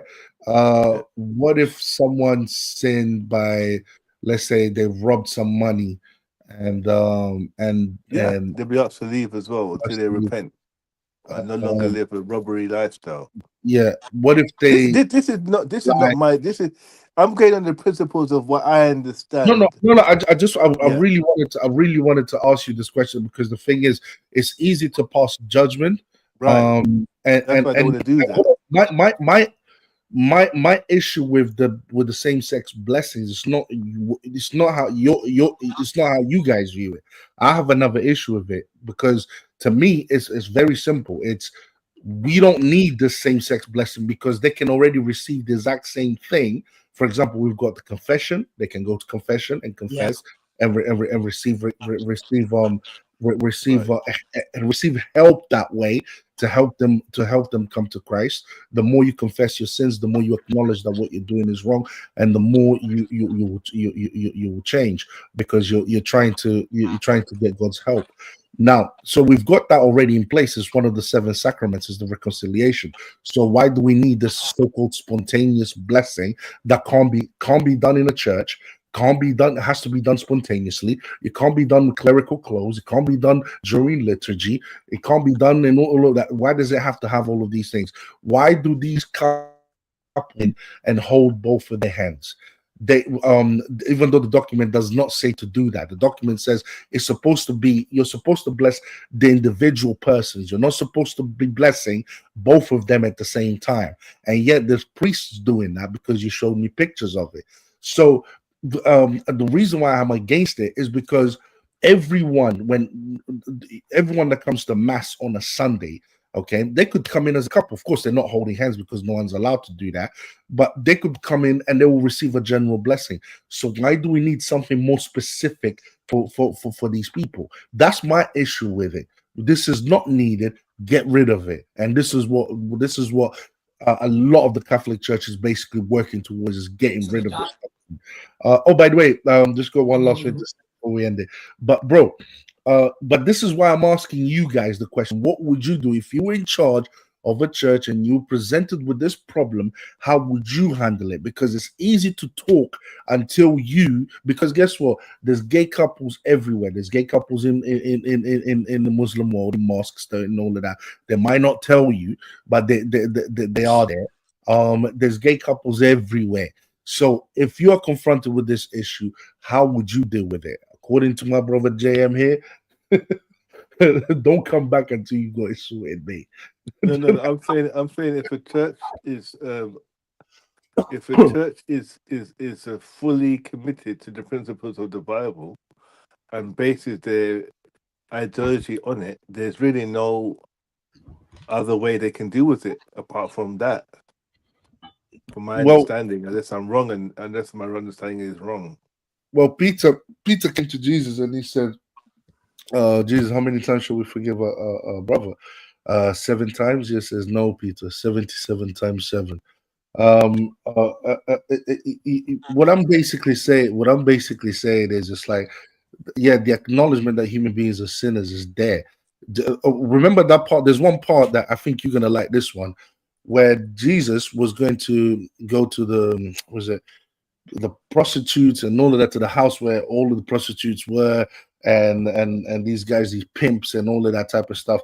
And they were called the Gentiles. I think they were the Gentiles. No, they were called sinners. They were called sinners. The Jews did not like them. They did not mingle with King's these people. Cross. King's Cross, yeah. And Jesus went up there to speak to them. Of course, Jesus was not going to partake in what they were partaking. So Jesus went up there, and you know what the Jews were telling them? Master, you cannot go to them. You cannot go to them. Yeah, that's true. Because if you go to them, you're going to become a sinner. They're going to contaminate you. You're going to become a sinner just like them. And Jesus says, listen, he goes, the heart of God is mercy. And then he goes, listen, he said that a doctor does not come for the ones who are healthy. He comes for the ones who are sick. So I'm not here for the ones who are doing well in life. I'm a doctor, and I'm here for those who are sick so that they can become better and they can do what is right. So that's the reason why he went up there. Of course, he didn't go up there to party with him. He went up there to teach them so they can become better But people. Nelson, you hit me in the head there with the last part of what you said. He said he went there to make them better, which means he went there to tell them, hey, look, you're not so far gone that I'm not going to try to talk to you. Yeah, but yeah. ultimately, I'm here because I want you to live a better life. I want you to repent from what you're doing and stop doing it. Yes. So that we have, that's a very important principle, because what a lot of people do, and unfortunately this is again why a lot of people are turned off from Christianity, unfortunately, is this idea that you can do what you want. You know, it doesn't matter what your lifestyle is. God forgives everyone. Jesus forgives all, and blah blah blah blah blah. I'm That's sure you've heard BS. it. You've That's heard it, I'm BS. sure. That's And BS. that's the danger of this type of Hold on, thinking. hold on. But the reason why I say that's BS is because Jesus makes it clear that if you don't do the will of the Father, you will go to hell. It doesn't matter. So it doesn't matter this idea of, but didn't we do this in your name? Didn't we cast out demons in your name? Didn't we do this in your name and that in your name? Jesus Christ says, get away from you, you evildoers, I do not know you. So basically, fruits without works is meaningless. So yes, you're supposed to offer the mercy of God, which is to not just forgive that person 7 times, but more than that, because God has also forgiven you more than that. You're supposed to do that. But if you are under the impression that you're not supposed to change, you are literally going against Christ, and you are only dumbing yourself to hell. You're not fooling God. You're not fooling Jesus. You can lie to yourself all you want, but Jesus is quite clear in the passage with what he says. You will go to hell. Make no mistake. So you can try and fool yourself all day. God knows the hearts of everyone. He knows what you've been doing. So you're not fooling no one. Imagine trying to fool God. You know how stupid that is? How can you fool God that knows everything? It's like that's just stupid. Only a human being. JM said you hit the nail on the head at the end, where you said, what was it? JM said you hit the nail on the head at the end. And God said he told them you have to change, basically. Yes, you actually hit the nail on the head at the beginning as well, because the point is he didn't refer to them by their individual sins and identify them that way. He just called them sinners. The problem with this document is it gives unique status to a particular sin. Same-sex couples. No. What do you mean status? By referring to by identifying it in a unique way, and not saying sinners. Why is there special privilege for this community in particular? Why is it blessed same-sex couples? Why not just say blessed sinners who have irregular behavior, so that they stop their irregular behavior? It's clearly a sign of the church adapting to modern times in an effort to appease the masses. Yeah, 100%. I agree with that. I would agree up to a certain extent, but I would also say it's a way of the church, and I think they're doing it in the wrong way. They're going about it in the wrong way. I'm actually going to lean more towards your understanding of it, but it's the way what the church is doing is trying to. I'm sure you guys have recognized that LGBTQ is very much pro-Islam, anti-Christian. That's not true. Pro-Islam. You literally saw. You literally saw the rabbi saying, if the Muslims were here, you'd be killed, or if Hamas was here, you'd be killed. Right? You know they throw Muslims off buildings. They do. They throw Muslims. They throw. They throw homosexuals off buildings in some countries. I'm not That's not true. Let me just. That's not true. That's not true. That's ISIS. ISIS used to do that. It's just sorry. My bad. There is the death penalty for same-sex relationships in a majority in some Muslim countries. But then again, it's the same for fornication and things like this. So it's not just being gay. Okay. They get murdered for them things. All right, cool. We get that. I'm not talking about. What was that? They get murdered. What? I'm not talking about from what the. I'm not talking about what the Muslims will do to them. I'm talking about the state. No, hold on. I'm talking about when you look at the LGBTQ. Yeah. How is that pro-Islam? I don't understand what you mean by that. Hold on. Wait. When you look at the LGBTQ, when you look at the religion that they attack, okay? Yeah. The religion that they choose to attack, the religion that they hate the most, which is Christianity. The most vocal, not the hate the most. Hold on a second. No, I just think they hate them equally. I think they're just the Hold on. Who hates who? Sorry, I missed it. Who hates who? LGBT community, he's saying. Everyone's triggered. Well, let me talk. They hate the Muslims more than the Christians. No doubt about it. bro. No, no. That when you look at the left, when you look at the blue hairs and all of that type of stuff, right? When you look at them, right, the lesbians and all of that, when they when the religion that they go that they are completely anti and they hate the most is Christianity. When it comes to Islam, they turn a blind eye. They That's not don't. true. They That's don't hold I on. don't agree with that. Please let me finish. Please let it's me not finish. true though. You're making when you false see statements. when you see preachers preaching in the streets, they are attacked. The police are called on them. You don't see them attacking, when Muslims set up their dawah table and give dawah. You don't see them, those guys attacking the Muslims, attacking their dawah tables, doing all of that type of You stuff. know You don't see. why, Nelson? Hold on a sec, because they're going to be killed. I know, but the No, no, thing no, is, no. That's not the reason why. What are you no, talking no, about? I just don't want to lose my train of thought. This is a Okay, fact. Finish. This is a carry on. fact. Carry on with This your is life. this is a fact. This is what we see. The left, the only religion that they want to attack, antagonize, and marginalize is Christianity. They don't do the same thing to Islam. In fact, they turn a blind eye to Islam. They're very welcoming when it comes to Islam. In fact, they keep their mouth shut when it comes to Islam. So at the end of the day, see, that's what I'm saying. You guys make me forget what my main point I was gonna make was. Yeah, that's it. The church, what I think the Catholic Church, or what I think, no, when I say the Catholic Church, I say Pope Francis, and some of the cardinals, when the question was brought to them, should we bless same-sex couples? When the question was brought to them, they thought this is a way of ministering to the LGBTQ, since the LGBTQ sees the Catholic Church as misogynistic, anti, that they are against homosexuals, and they are against all of that type of stuff. Because every time we call it a sin, they take it to the max. They say, "Oh, you're trying to deny my reality, my existence," and blah blah blah blah. I think to the Saint Francis, Pope Francis, he thought this is a good way of ministering to them, of reaching out to them, so that more of them can convert back to Catholicism. I think that's what he was thinking, but I think he completely went about it in the wrong way. We should not be blessing gay couples. I agree with the sentiment that in the West, the church is attacked the most, not necessarily hated the most, in comparison to from the LGBT community, and they're opposed to the church the most. I just think your motivation, the perceptions are your assumption being that it's because they hate Christianity the most. No, I think it's because they gain the most ground with the church, to the point where they actually have the Pope himself identifying their way of life and saying, "I'll bless it."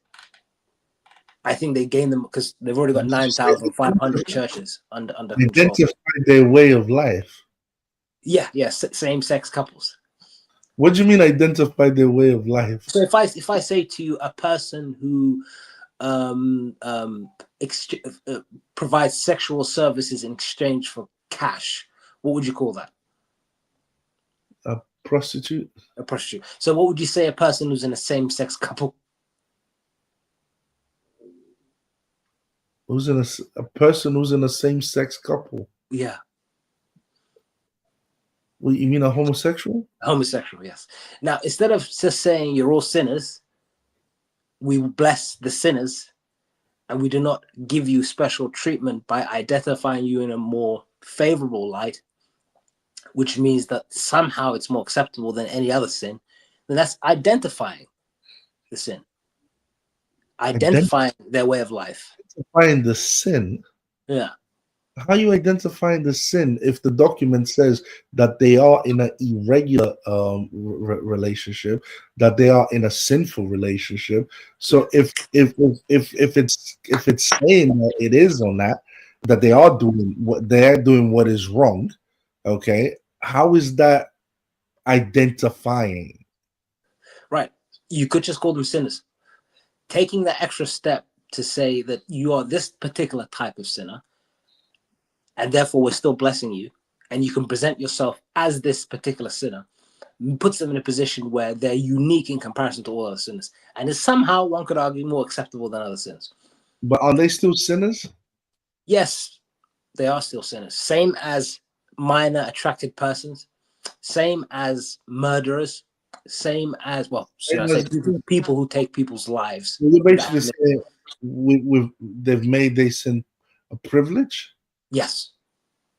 But how are they being privileged? By identifying them by name, unique to any other sin. But the purpose of the blessing is so they can come out of the sinful state and become more Christ-like and follow the church, the church teachings. Yes. So just So refer to a sin. the idea is inherently against homosexuality. No, it's actually more pro-homosexuality. I don't see how you arrived at that. Because guys, it identifies them.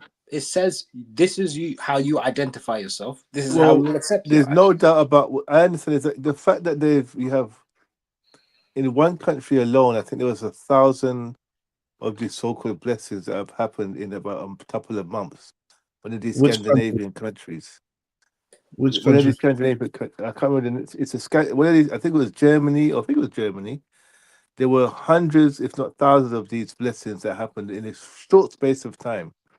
So there's no doubt about it that it's emboldened the homosexual community, who will see this as some way of validating their unions. Yes. So regardless of how you want to think about it, Nelson, the homosexual community have seen this as a way to validate their relationships. There's no doubt about that. Bro, it's not me thinking anything. I showed you the passage in the document that says. But are you acknowledging what I just said there? Yeah, no, hold on. But there's also reports, and I will share it with you because I just found out the other thing is that the LGBT community actually took it as an insult because of the line that says this does in no way does it validate a homosexual union. So some have, yeah. The blessings are not the blessings does not bless the union. So that's what the document says. It does not bless the union. So you are acknowledging the fact that many homosexuals have seen this as a way of validating their relationships. No, we're actually referring to it as a union is already which is interesting because he doesn't say the word union, does it say in the document? Does it not say couple? No, it says the word union. It says the word union. Wow. Right. That's even worse. Jam, did I show it to you? The word union, where it says yeah, then that's worse. Then that's worse. It says the blessing it goes against the blessing of their union. This is not, we are not blessing their union in any way, shape, or form. But it recognizes. No, it doesn't. So why? So Nelson, why do you think then that hundreds of gay couples have immediately used the opportunity for the blessing? Why do you think they've done that? Because there's that's actually a really good question. Hold on a second, bro. Yeah. The reason why is because unfortunately with liberalism, what's actually happening in liberalism is you've got people sorry, bro. Gay Catholic people, gay Catholic churchgoers, who they are looking at the Anglican Church and they say, why is it that the Catholic Church doesn't allow the same thing? Or they're looking at other Protestant churches and they're very pissed off with the Protestant Church, with the Catholic Church for not doing that. So they are pushing for same-sex marriage. They are pushing for same-sex this and same-sex that. So the reason why they looked at it as that is because they thought this was the Catholic Church is the most rigid when it comes to that type of stuff. The Catholic Church, the Orthodox Church, and the Coptic Church. The Protestants are all over the place, and some are not. So they think if they can get they think this is a movement forward. That's how they see it. They look at it as a movement forward. Like, yes, if we can get the Catholic Church to do this could mean that in the future they may just allow man and man to get married. That's how they think of it. They think of it as progress. That the You know church is why? actually progress. That's how You know they why? that's how they look at it. Because before the church, not even before, like before the church still says the same thing. But I just wanted to prove a quick point here, because Fee keeps dropping lines. Um, I don't get a uh, question. okay. Such is also the meaning, and this is a number 5, paragraph 5. Such is also the meaning of the responsum of the congregation for the doctrine of the faith, which states that the church does not have the power to impart blessings on unions of persons of the same sex. The church does not have the power to impart blessings on unions of persons of the same sex. You are not supposed to bless the couple, the union of the couple. You're not supposed to do that. You're supposed to bless them individually. That's what you're really supposed to do. So, but a lot of priests are not obeying or not doing what they're supposed to do, which I'm hoping. Oh, by the way, bro, I know Hassan, you wanted to say something. Yeah. There's a African cardinal which was also in the election to become pope. He was also thinking, and Pope Francis did not like him at all. In fact, he couldn't stand him because he was extremely conservative. His name is Robert Serra, and many hoped that he would become the next pope. And Pope Francis pushed him away from the thing because of how conservative he was and how liberal Pope Francis was. He was always against Pope Francis, not in the sense of talking bad about Pope Francis, but whenever he wrote, whenever he spoke his mind, which he did a lot of the times, he basically just say it straight. This is wrong. This is not this is church teaching. We should not be doing this. Guess what, bro? He has just been put in charge. He has just been put back to the forefront by this Pope Leo the 14th. He got him back, and now all the liberal cardinals are pissed off, are angry because they think because of how ruthless he is or how conservative he is. He's saying, "Oh, he's just all he's going to do is he even wants to bring back the Latin Mass, and so on and so forth." So everyone is a little bit shook right now because everyone can see that the church is growing in Africa and in Asia. It's Well, this becoming is interesting, Nelson, because remember when I showed you that article where the late Pope, there was an article showing that a lot of African priests were pushing back on the same-sex couples blessing thing, and they were openly, vocally saying this is wrong. We don't agree with it. We're not going to do it. yeah. And in addressing it, They're not the doing it. quote said, "Oh, it's because of their culture why they won't. It's because of their culture why they won't accept it." Mm. That to me was amazing remark that he said that, because it kind of it highlighted so much about I'm sorry, but the corruption, because you're using the fact that they're trying to hold fast to to original biblical teachings. He put that down to culture, quote unquote culture, as a negative. He stood it as a negative, that how dare they push against me? Oh, it's because of their culture. And let's be honest, what did he really mean there? He meant backward culture. That's what he meant. Yeah. That's what he meant. He meant backward. Look at these Africans with their backward culture.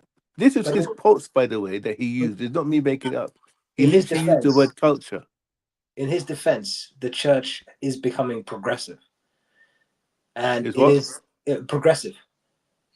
Yeah, it is progressive. Yeah. Yeah, and in its acceptance and its fulfillment of LGBTQ manifestos and objectives, it has What? become closer to, huh? What manifestos and objectives as the church accomplished for the LGBTQ?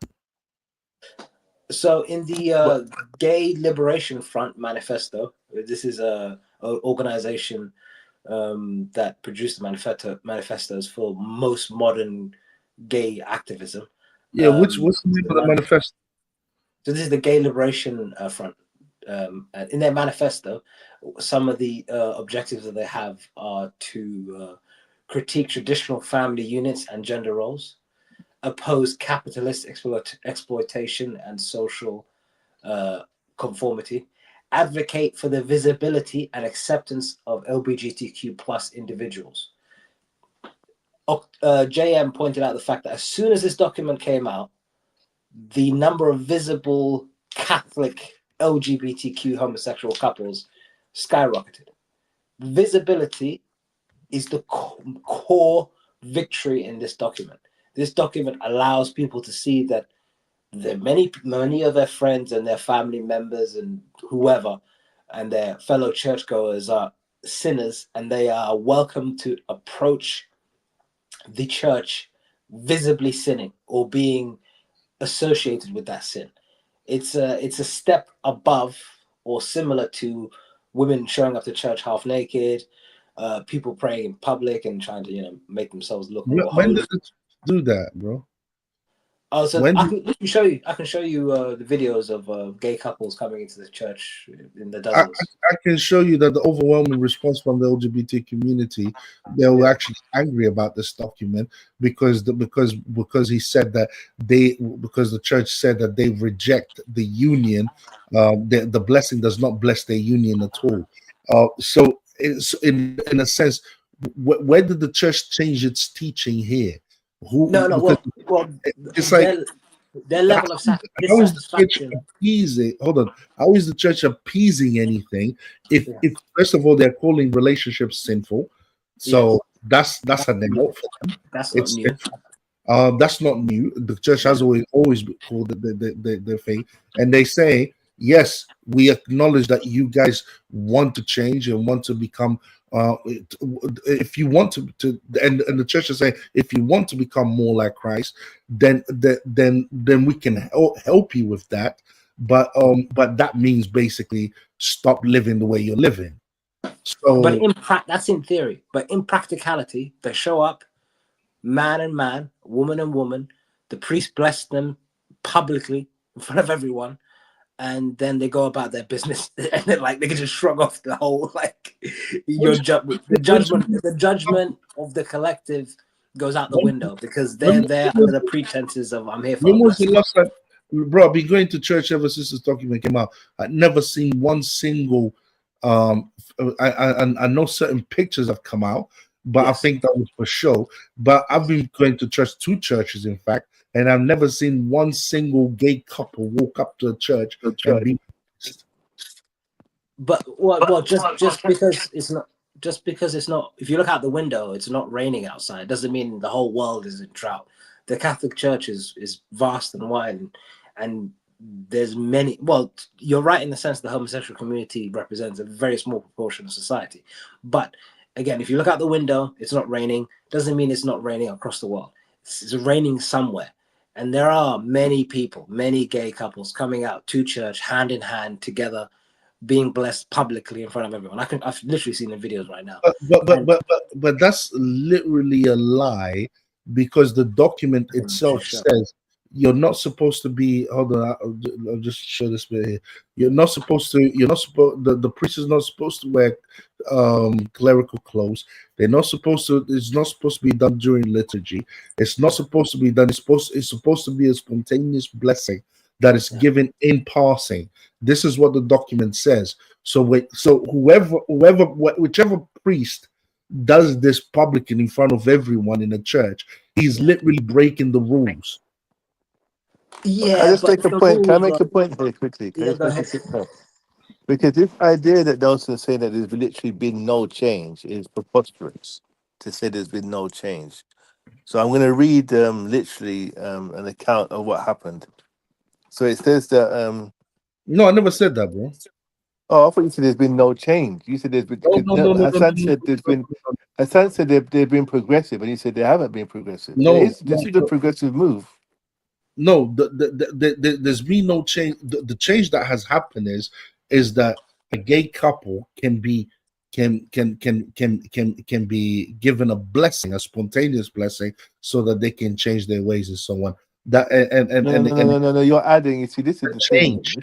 But You keep hold on. you The, keep the, adding the little parts to it that are not there. no. There's nothing to do with changing anything. Yeah, I don't Okay, see changing as well. Yeah, go that's on. not part of it. It's not part of the. It's not the reason why they said it is. You can get blessed so you can repent. That's not literally is not in the. Okay, can I just let me just read this quickly. It's in the document. So he While Pope, Pope, hold on, Pope. While JM is reading, could you put my video in the background if you don't mind? Yeah, no. Okay, thanks. It's going to be no audio. Yeah. Carry on. Yeah, go on.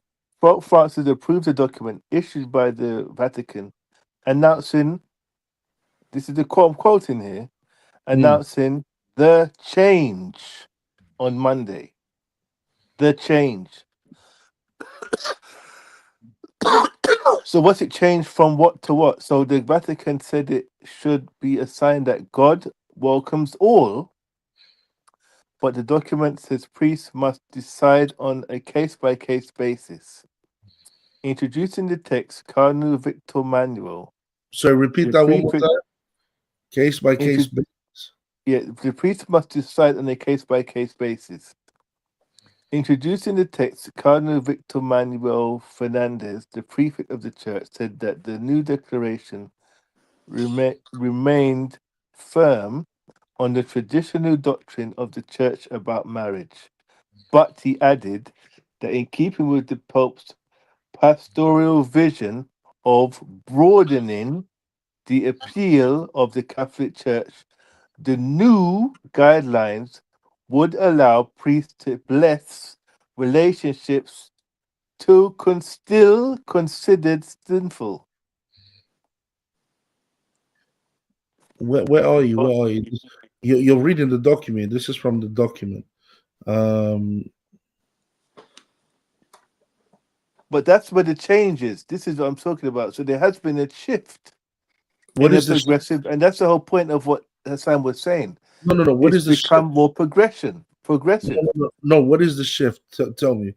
But the shift is that they before they weren't able to bless relationships that they considered sinful. That was the change. Now and I'm reading. This is literally I'm reading it.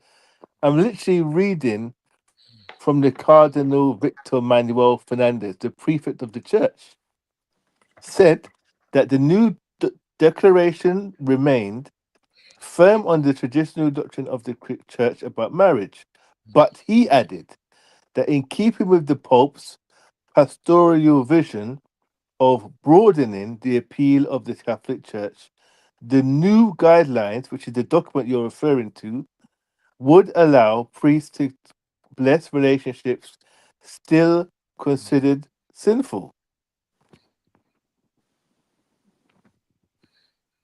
What? That's what he says. That doesn't make any sense. We can always. He goes on to say, Cardinal Fernandez emphasized that Cardinal Fernandez emphasized that the new stance does not validate the status of same-sex couples in the eyes of the Catholic Church. The declaration represents a softening of tone from the Catholic Church, although not a change in position. In 2021, the Pope said priests could not bless same-sex marriages. See? So in 2021, the Pope said priests could not bless same-sex marriages because this is what he said: God cannot bless sin. So that's the change. That's the change, Victor Nelson, right there. In 2021, the Pope said priests could not bless same-sex marriages because God cannot bless sin. Yes, God cannot bless the union. Now he's saying that they can bless marriages. They can bless sinful unions. No, the sin. That's the change. Hold on. The sin is the union. To bless the union. For example, like I said, in the church, let's say you commit, you do something sinful, right? You do something, you go and you have sex with a woman or whatever, right? And you both go to church and you're there, but you still believe in the Catholic Church, you still believe in mass, going to mass and all of that, but you know what you've done is a sin. When the priest gives a general blessing to the entire congregation, okay, is he blessing sin then? I'm going to read it again because all I can do No, is I'm read it. asking the question. Is he blessing sin? All I can do is just read it again. I'm not going to put my interpretation on it. I'm going to read what he says. Because that's the best way of doing it. Hold on, I wanted to answer Figgy. I wanted to answer Figgy, but I did. Yeah. I'm hearing what you're saying. But Figgy Okay. said, these are the conditions. Yeah. In any case, precisely to avoid any form of confusion or scandal, when the prayer of blessing is requested by a couple in an irregular situation, even though it is expressed outside the rites prescribed by the liturgical books, this blessing should never be imparted in concurrence with the ceremonies of a civil union, and not even in connection with them. Nor can it be performed with any clothing, gestures, or words that are proper to a wedding. The same applies when the blessing is requested by same-sex couples. Such a blessing may instead find its place in other contexts, such as a visit to a shrine, a meeting with a priest, a prayer recited in a group, or during a pilgrimage, Indeed, through these blessings that are given, not through the ritual forms, proper to the liturgy, but as an expression of the church's maternal heart, similar to those that emanate from the core of popular piety. There is no intention to legitimize anything, but rather to open one's life to God, to ask for his help to live better, and also to invoke the Holy Spirit so that the values of the gospel may be lived with greater faithfulness. That's taken straight from the document. So there are rules by which this blessing is given. So if you're given this blessing during a mass, what you're doing is something grave and serious, which you're not supposed to do. But most priests are But not. I'm going to read what he said. He said, but in added that in keeping with the, remember, he said in keeping with the Pope's pastoral vision of broadening the appeal of the Catholic Church, the new guidelines would allow priests to bless relationships still considered simple. Yeah, no, bro. That's what I'm trying to say. This is why I asked you that question. You couldn't answer it. The question that I asked was very, very, very simple. So, are you telling me that when every person that comes to mass, the congregation, every single person, let's say they've had sex or whatever, and they are seeing someone they're not supposed to, and when the priest gives a general blessing to the whole community, is he blessing sin? Okay, so in 2021, the Pope said priests could not bless same-sex marriages because God cannot bless sin. So is he wrong then for saying that in 2021? Yes, because a marriage. The Pope. So the Pope, you're telling me the Pope was wrong to say that in 2021? He was wrong.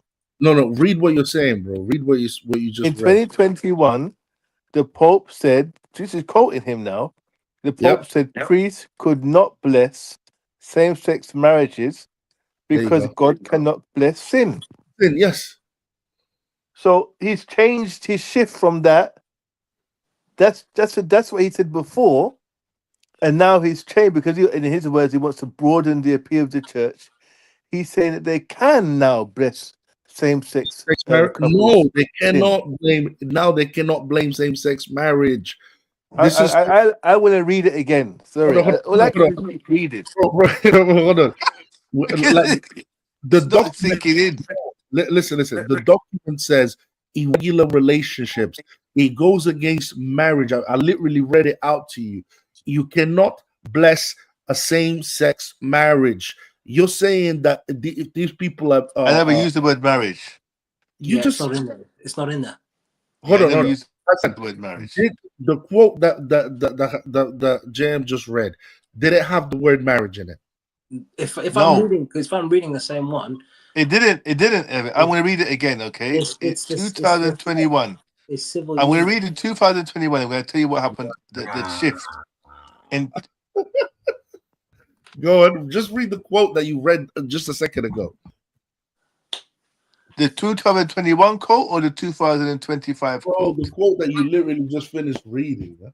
In 2021, it does say marriage. You're right. Thank The Pope said priests could not bless. Hold on. Could not bless same-sex marriages because God cannot bless sin. Yes, they can't bless same-sex marriage. Okay, but so hold on. But then it says that it's permitted to bless same-sex and irregular couples. Now they can. Yeah, now they can bless same-sex And irregular couples. irregular couples just basically means people that are not following church teachings. That's it. That's what irregular couples is. It's same-sex. Same as gay. Yeah, gay couples. Yeah. That's what it is. That's what irregular couple means. It means sinful gay And relationship. according to the new guidelines, again, I'm reading it. I'm reading this thing here. The new guidelines would allow priests to bless relationships still considered sinful. Not people, relationships. It's the Relationships still considered sinful. It's not. Hold on. The document says persons in those relationships. Well, It does not. It does not say the relationships. So, for example, if there's two persons in a sinful relationship, let me just explain this way. If there's two persons in a sinful relationship, gay marriage, whatever that relationship is, it's a sinful relationship. What you're blessing the intention to try to get out of it. You're not blessing the relationship itself. That's not true. You're not blessing let me just finish, please. You're blessing the intention to want to get out of the relationship they're in and not the relationship itself. If they were to bless the relationship itself, it is considered a sin. The one I'm reading now, it literally says blessing of couples in an irregular situation and of couples of the same sex. Within the horizon outline here appears to be the possibility of blessing couples in an irregular situation. That's it. The first line is there. You're blessing the couple. How much of this have you read? I'm reading it as we're talking right now. There you go. So you haven't read it. It's cool. But the first line gives it away. It's the declaration of considering let me just say this. When you read a document like in its entirety, you learn more about what the document is communicating and what it means. So what it means when it says couples, what it means when it says and so on. It goes into the difference between unions and relationships and marriage and so on. It goes into much more detail. So when you're only reading one line and you're saying that's not true, and what you're doing, literally, you're doing yourself a disservice because you don't actually know what the entirety of the document actually says.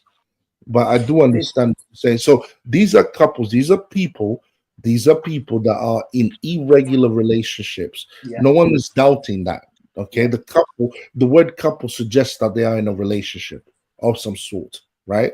That's what it means. Okay. But the blessing itself, it's for the persons, not for the actual couple. Now I have an issue with that personally myself.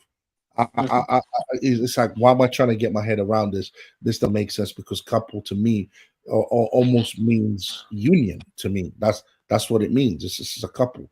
But they say in the document says that it's the persons that are being blessed. Okay. It's not the relationship that's being blessed. It's the persons that's being blessed. And it's definitely not the union that's being blessed. It's the persons that being blessed. And why are the persons being blessed? Because they don't want to be part of this relationship. And ask any priest. This is why a priest can turn around and be like, okay, why am I going to give you a blessing? They can question you. They can say, okay, why? And then let's say a couple comes up, a gay couple comes up and says, the reason why I want you to give me a blessing is because I want you to recognize my relationship with this man here, or whatever, right? My homosexual relationship. That's a sin. He will turn around and tell you, I cannot do that. I cannot recognize your relationship. That is a sin. Now, if you telling me that individually you both want a blessing because you realize that what you're doing is a sin and you want to come out of it, yes, I can give you a blessing of encouragement for you to come out of it. But what I can't do is bless the sinful relationship that you're currently in right now. That I would be a sin. And I this document agrees. I don't think that's true.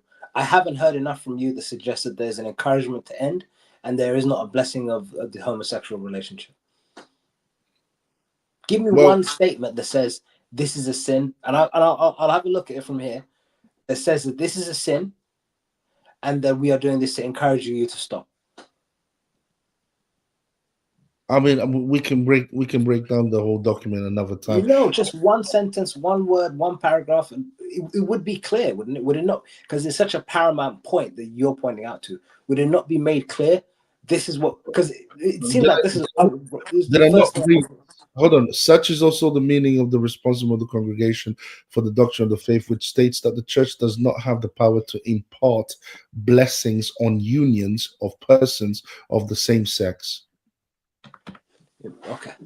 Okay, so this is section 5. Yeah, this is also an understanding that marriage that is offered by the gospel for this reason. When it comes to blessing, the church has the right and duty to avoid recite right that might contradict this conviction or lead to confusion. Such is also the meaning of the responsum. Is that Latin or something? Congregation of the doctrine of faith, which states that the church does not have the power to impart blessing on unions of persons of the same sex. Okay. It should be emphasized the recite of sacrum marriage is concerned blessing. Sacrament. Sacrament, yeah, sacrament reserved blessing in case of blessing, even ordinary. Okay, so this document is confusing, man. It's just the meaning of various blessings. Okay.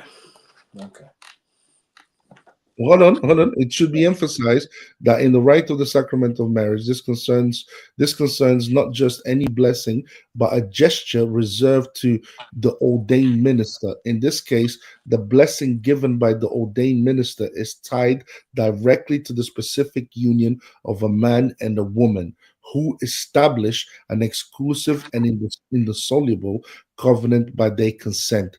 The fact allows us to highlight the risk of confusing a blessing given to any other union with the right that is proper to the sacrament of marriage. Exactly.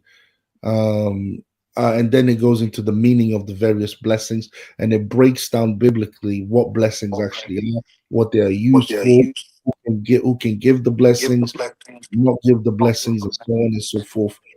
It's not just used to agree with something; it's used for many different reasons. Blessings. So yeah, um, you'd have to read the entire document, but it's really interesting if you read the entire document. But I still want this document to be completely scrapped. I think it off is confused. If it's confusing, and it doesn't help the church at all. I think we've got enough in place in the church to help people the same sex. People, LGBTQ people, to basically repent. The main thing is you need to repent and come to Christ. I don't know why this document was even written, but the document is not dogma. It's not a infallible doctrine, so it needs to be just scrapped away and thrown away. Because I just don't like it. But anyways, guys, we'll call it a day. We've been at it for a minute. 3 hours and 20 minutes. Yo, JM, is he still Yo, there? I'm still here. Yo, 3 hours and 20 minutes, man. What's your It's a last good thoughts? one. Okay, last thoughts is this. The first video, what I can say is what to be expected from a people that are completely ungodly, immoral. I don't know what more to say.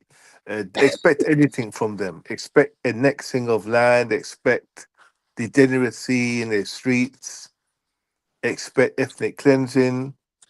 Um, because if your principal three core principles of your existence is believing you're the chosen people, and at the same time believing another group of human beings are subhuman, if that's your core principles, then anything is on the table.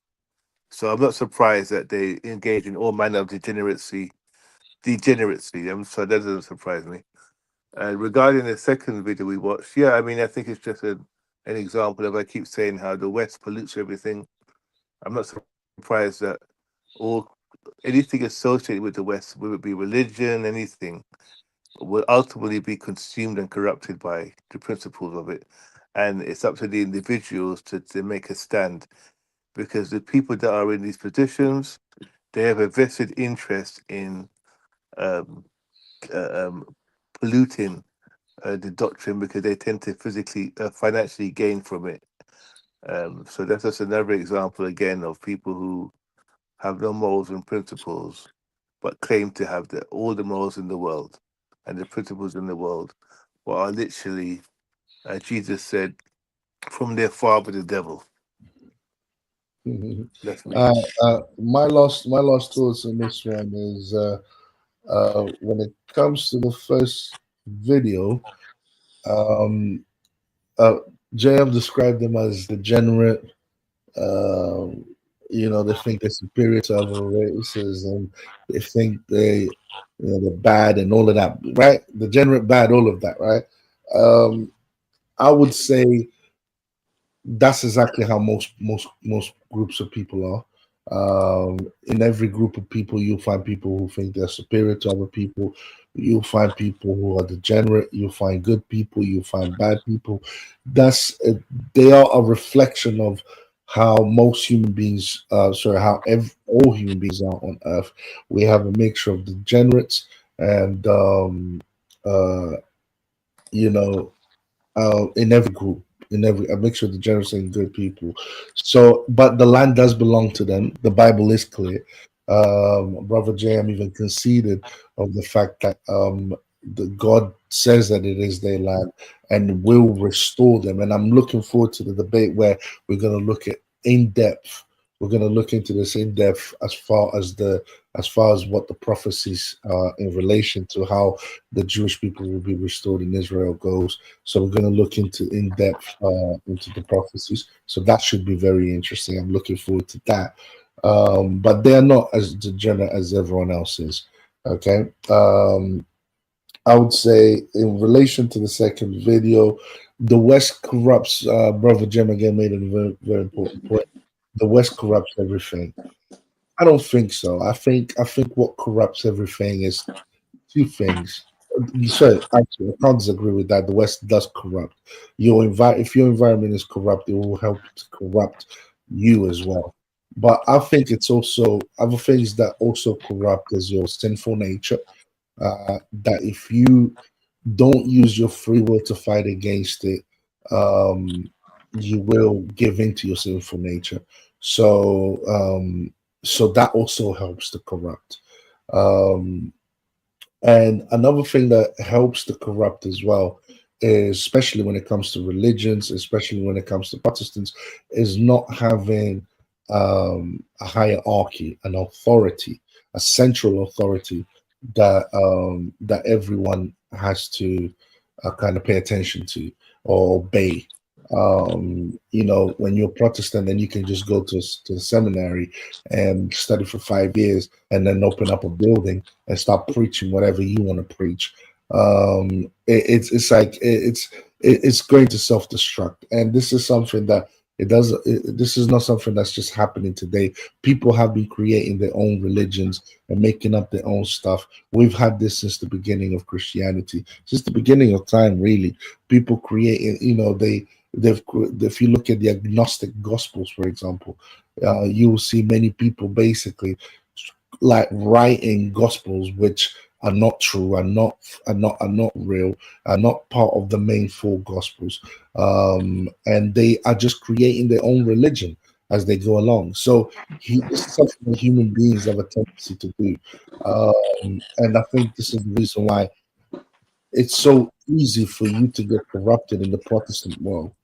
Um, I would say I want to thank you guys for briefly touching on the document as well, the fiducia supplicans document, and for all the challenging questions. I like that.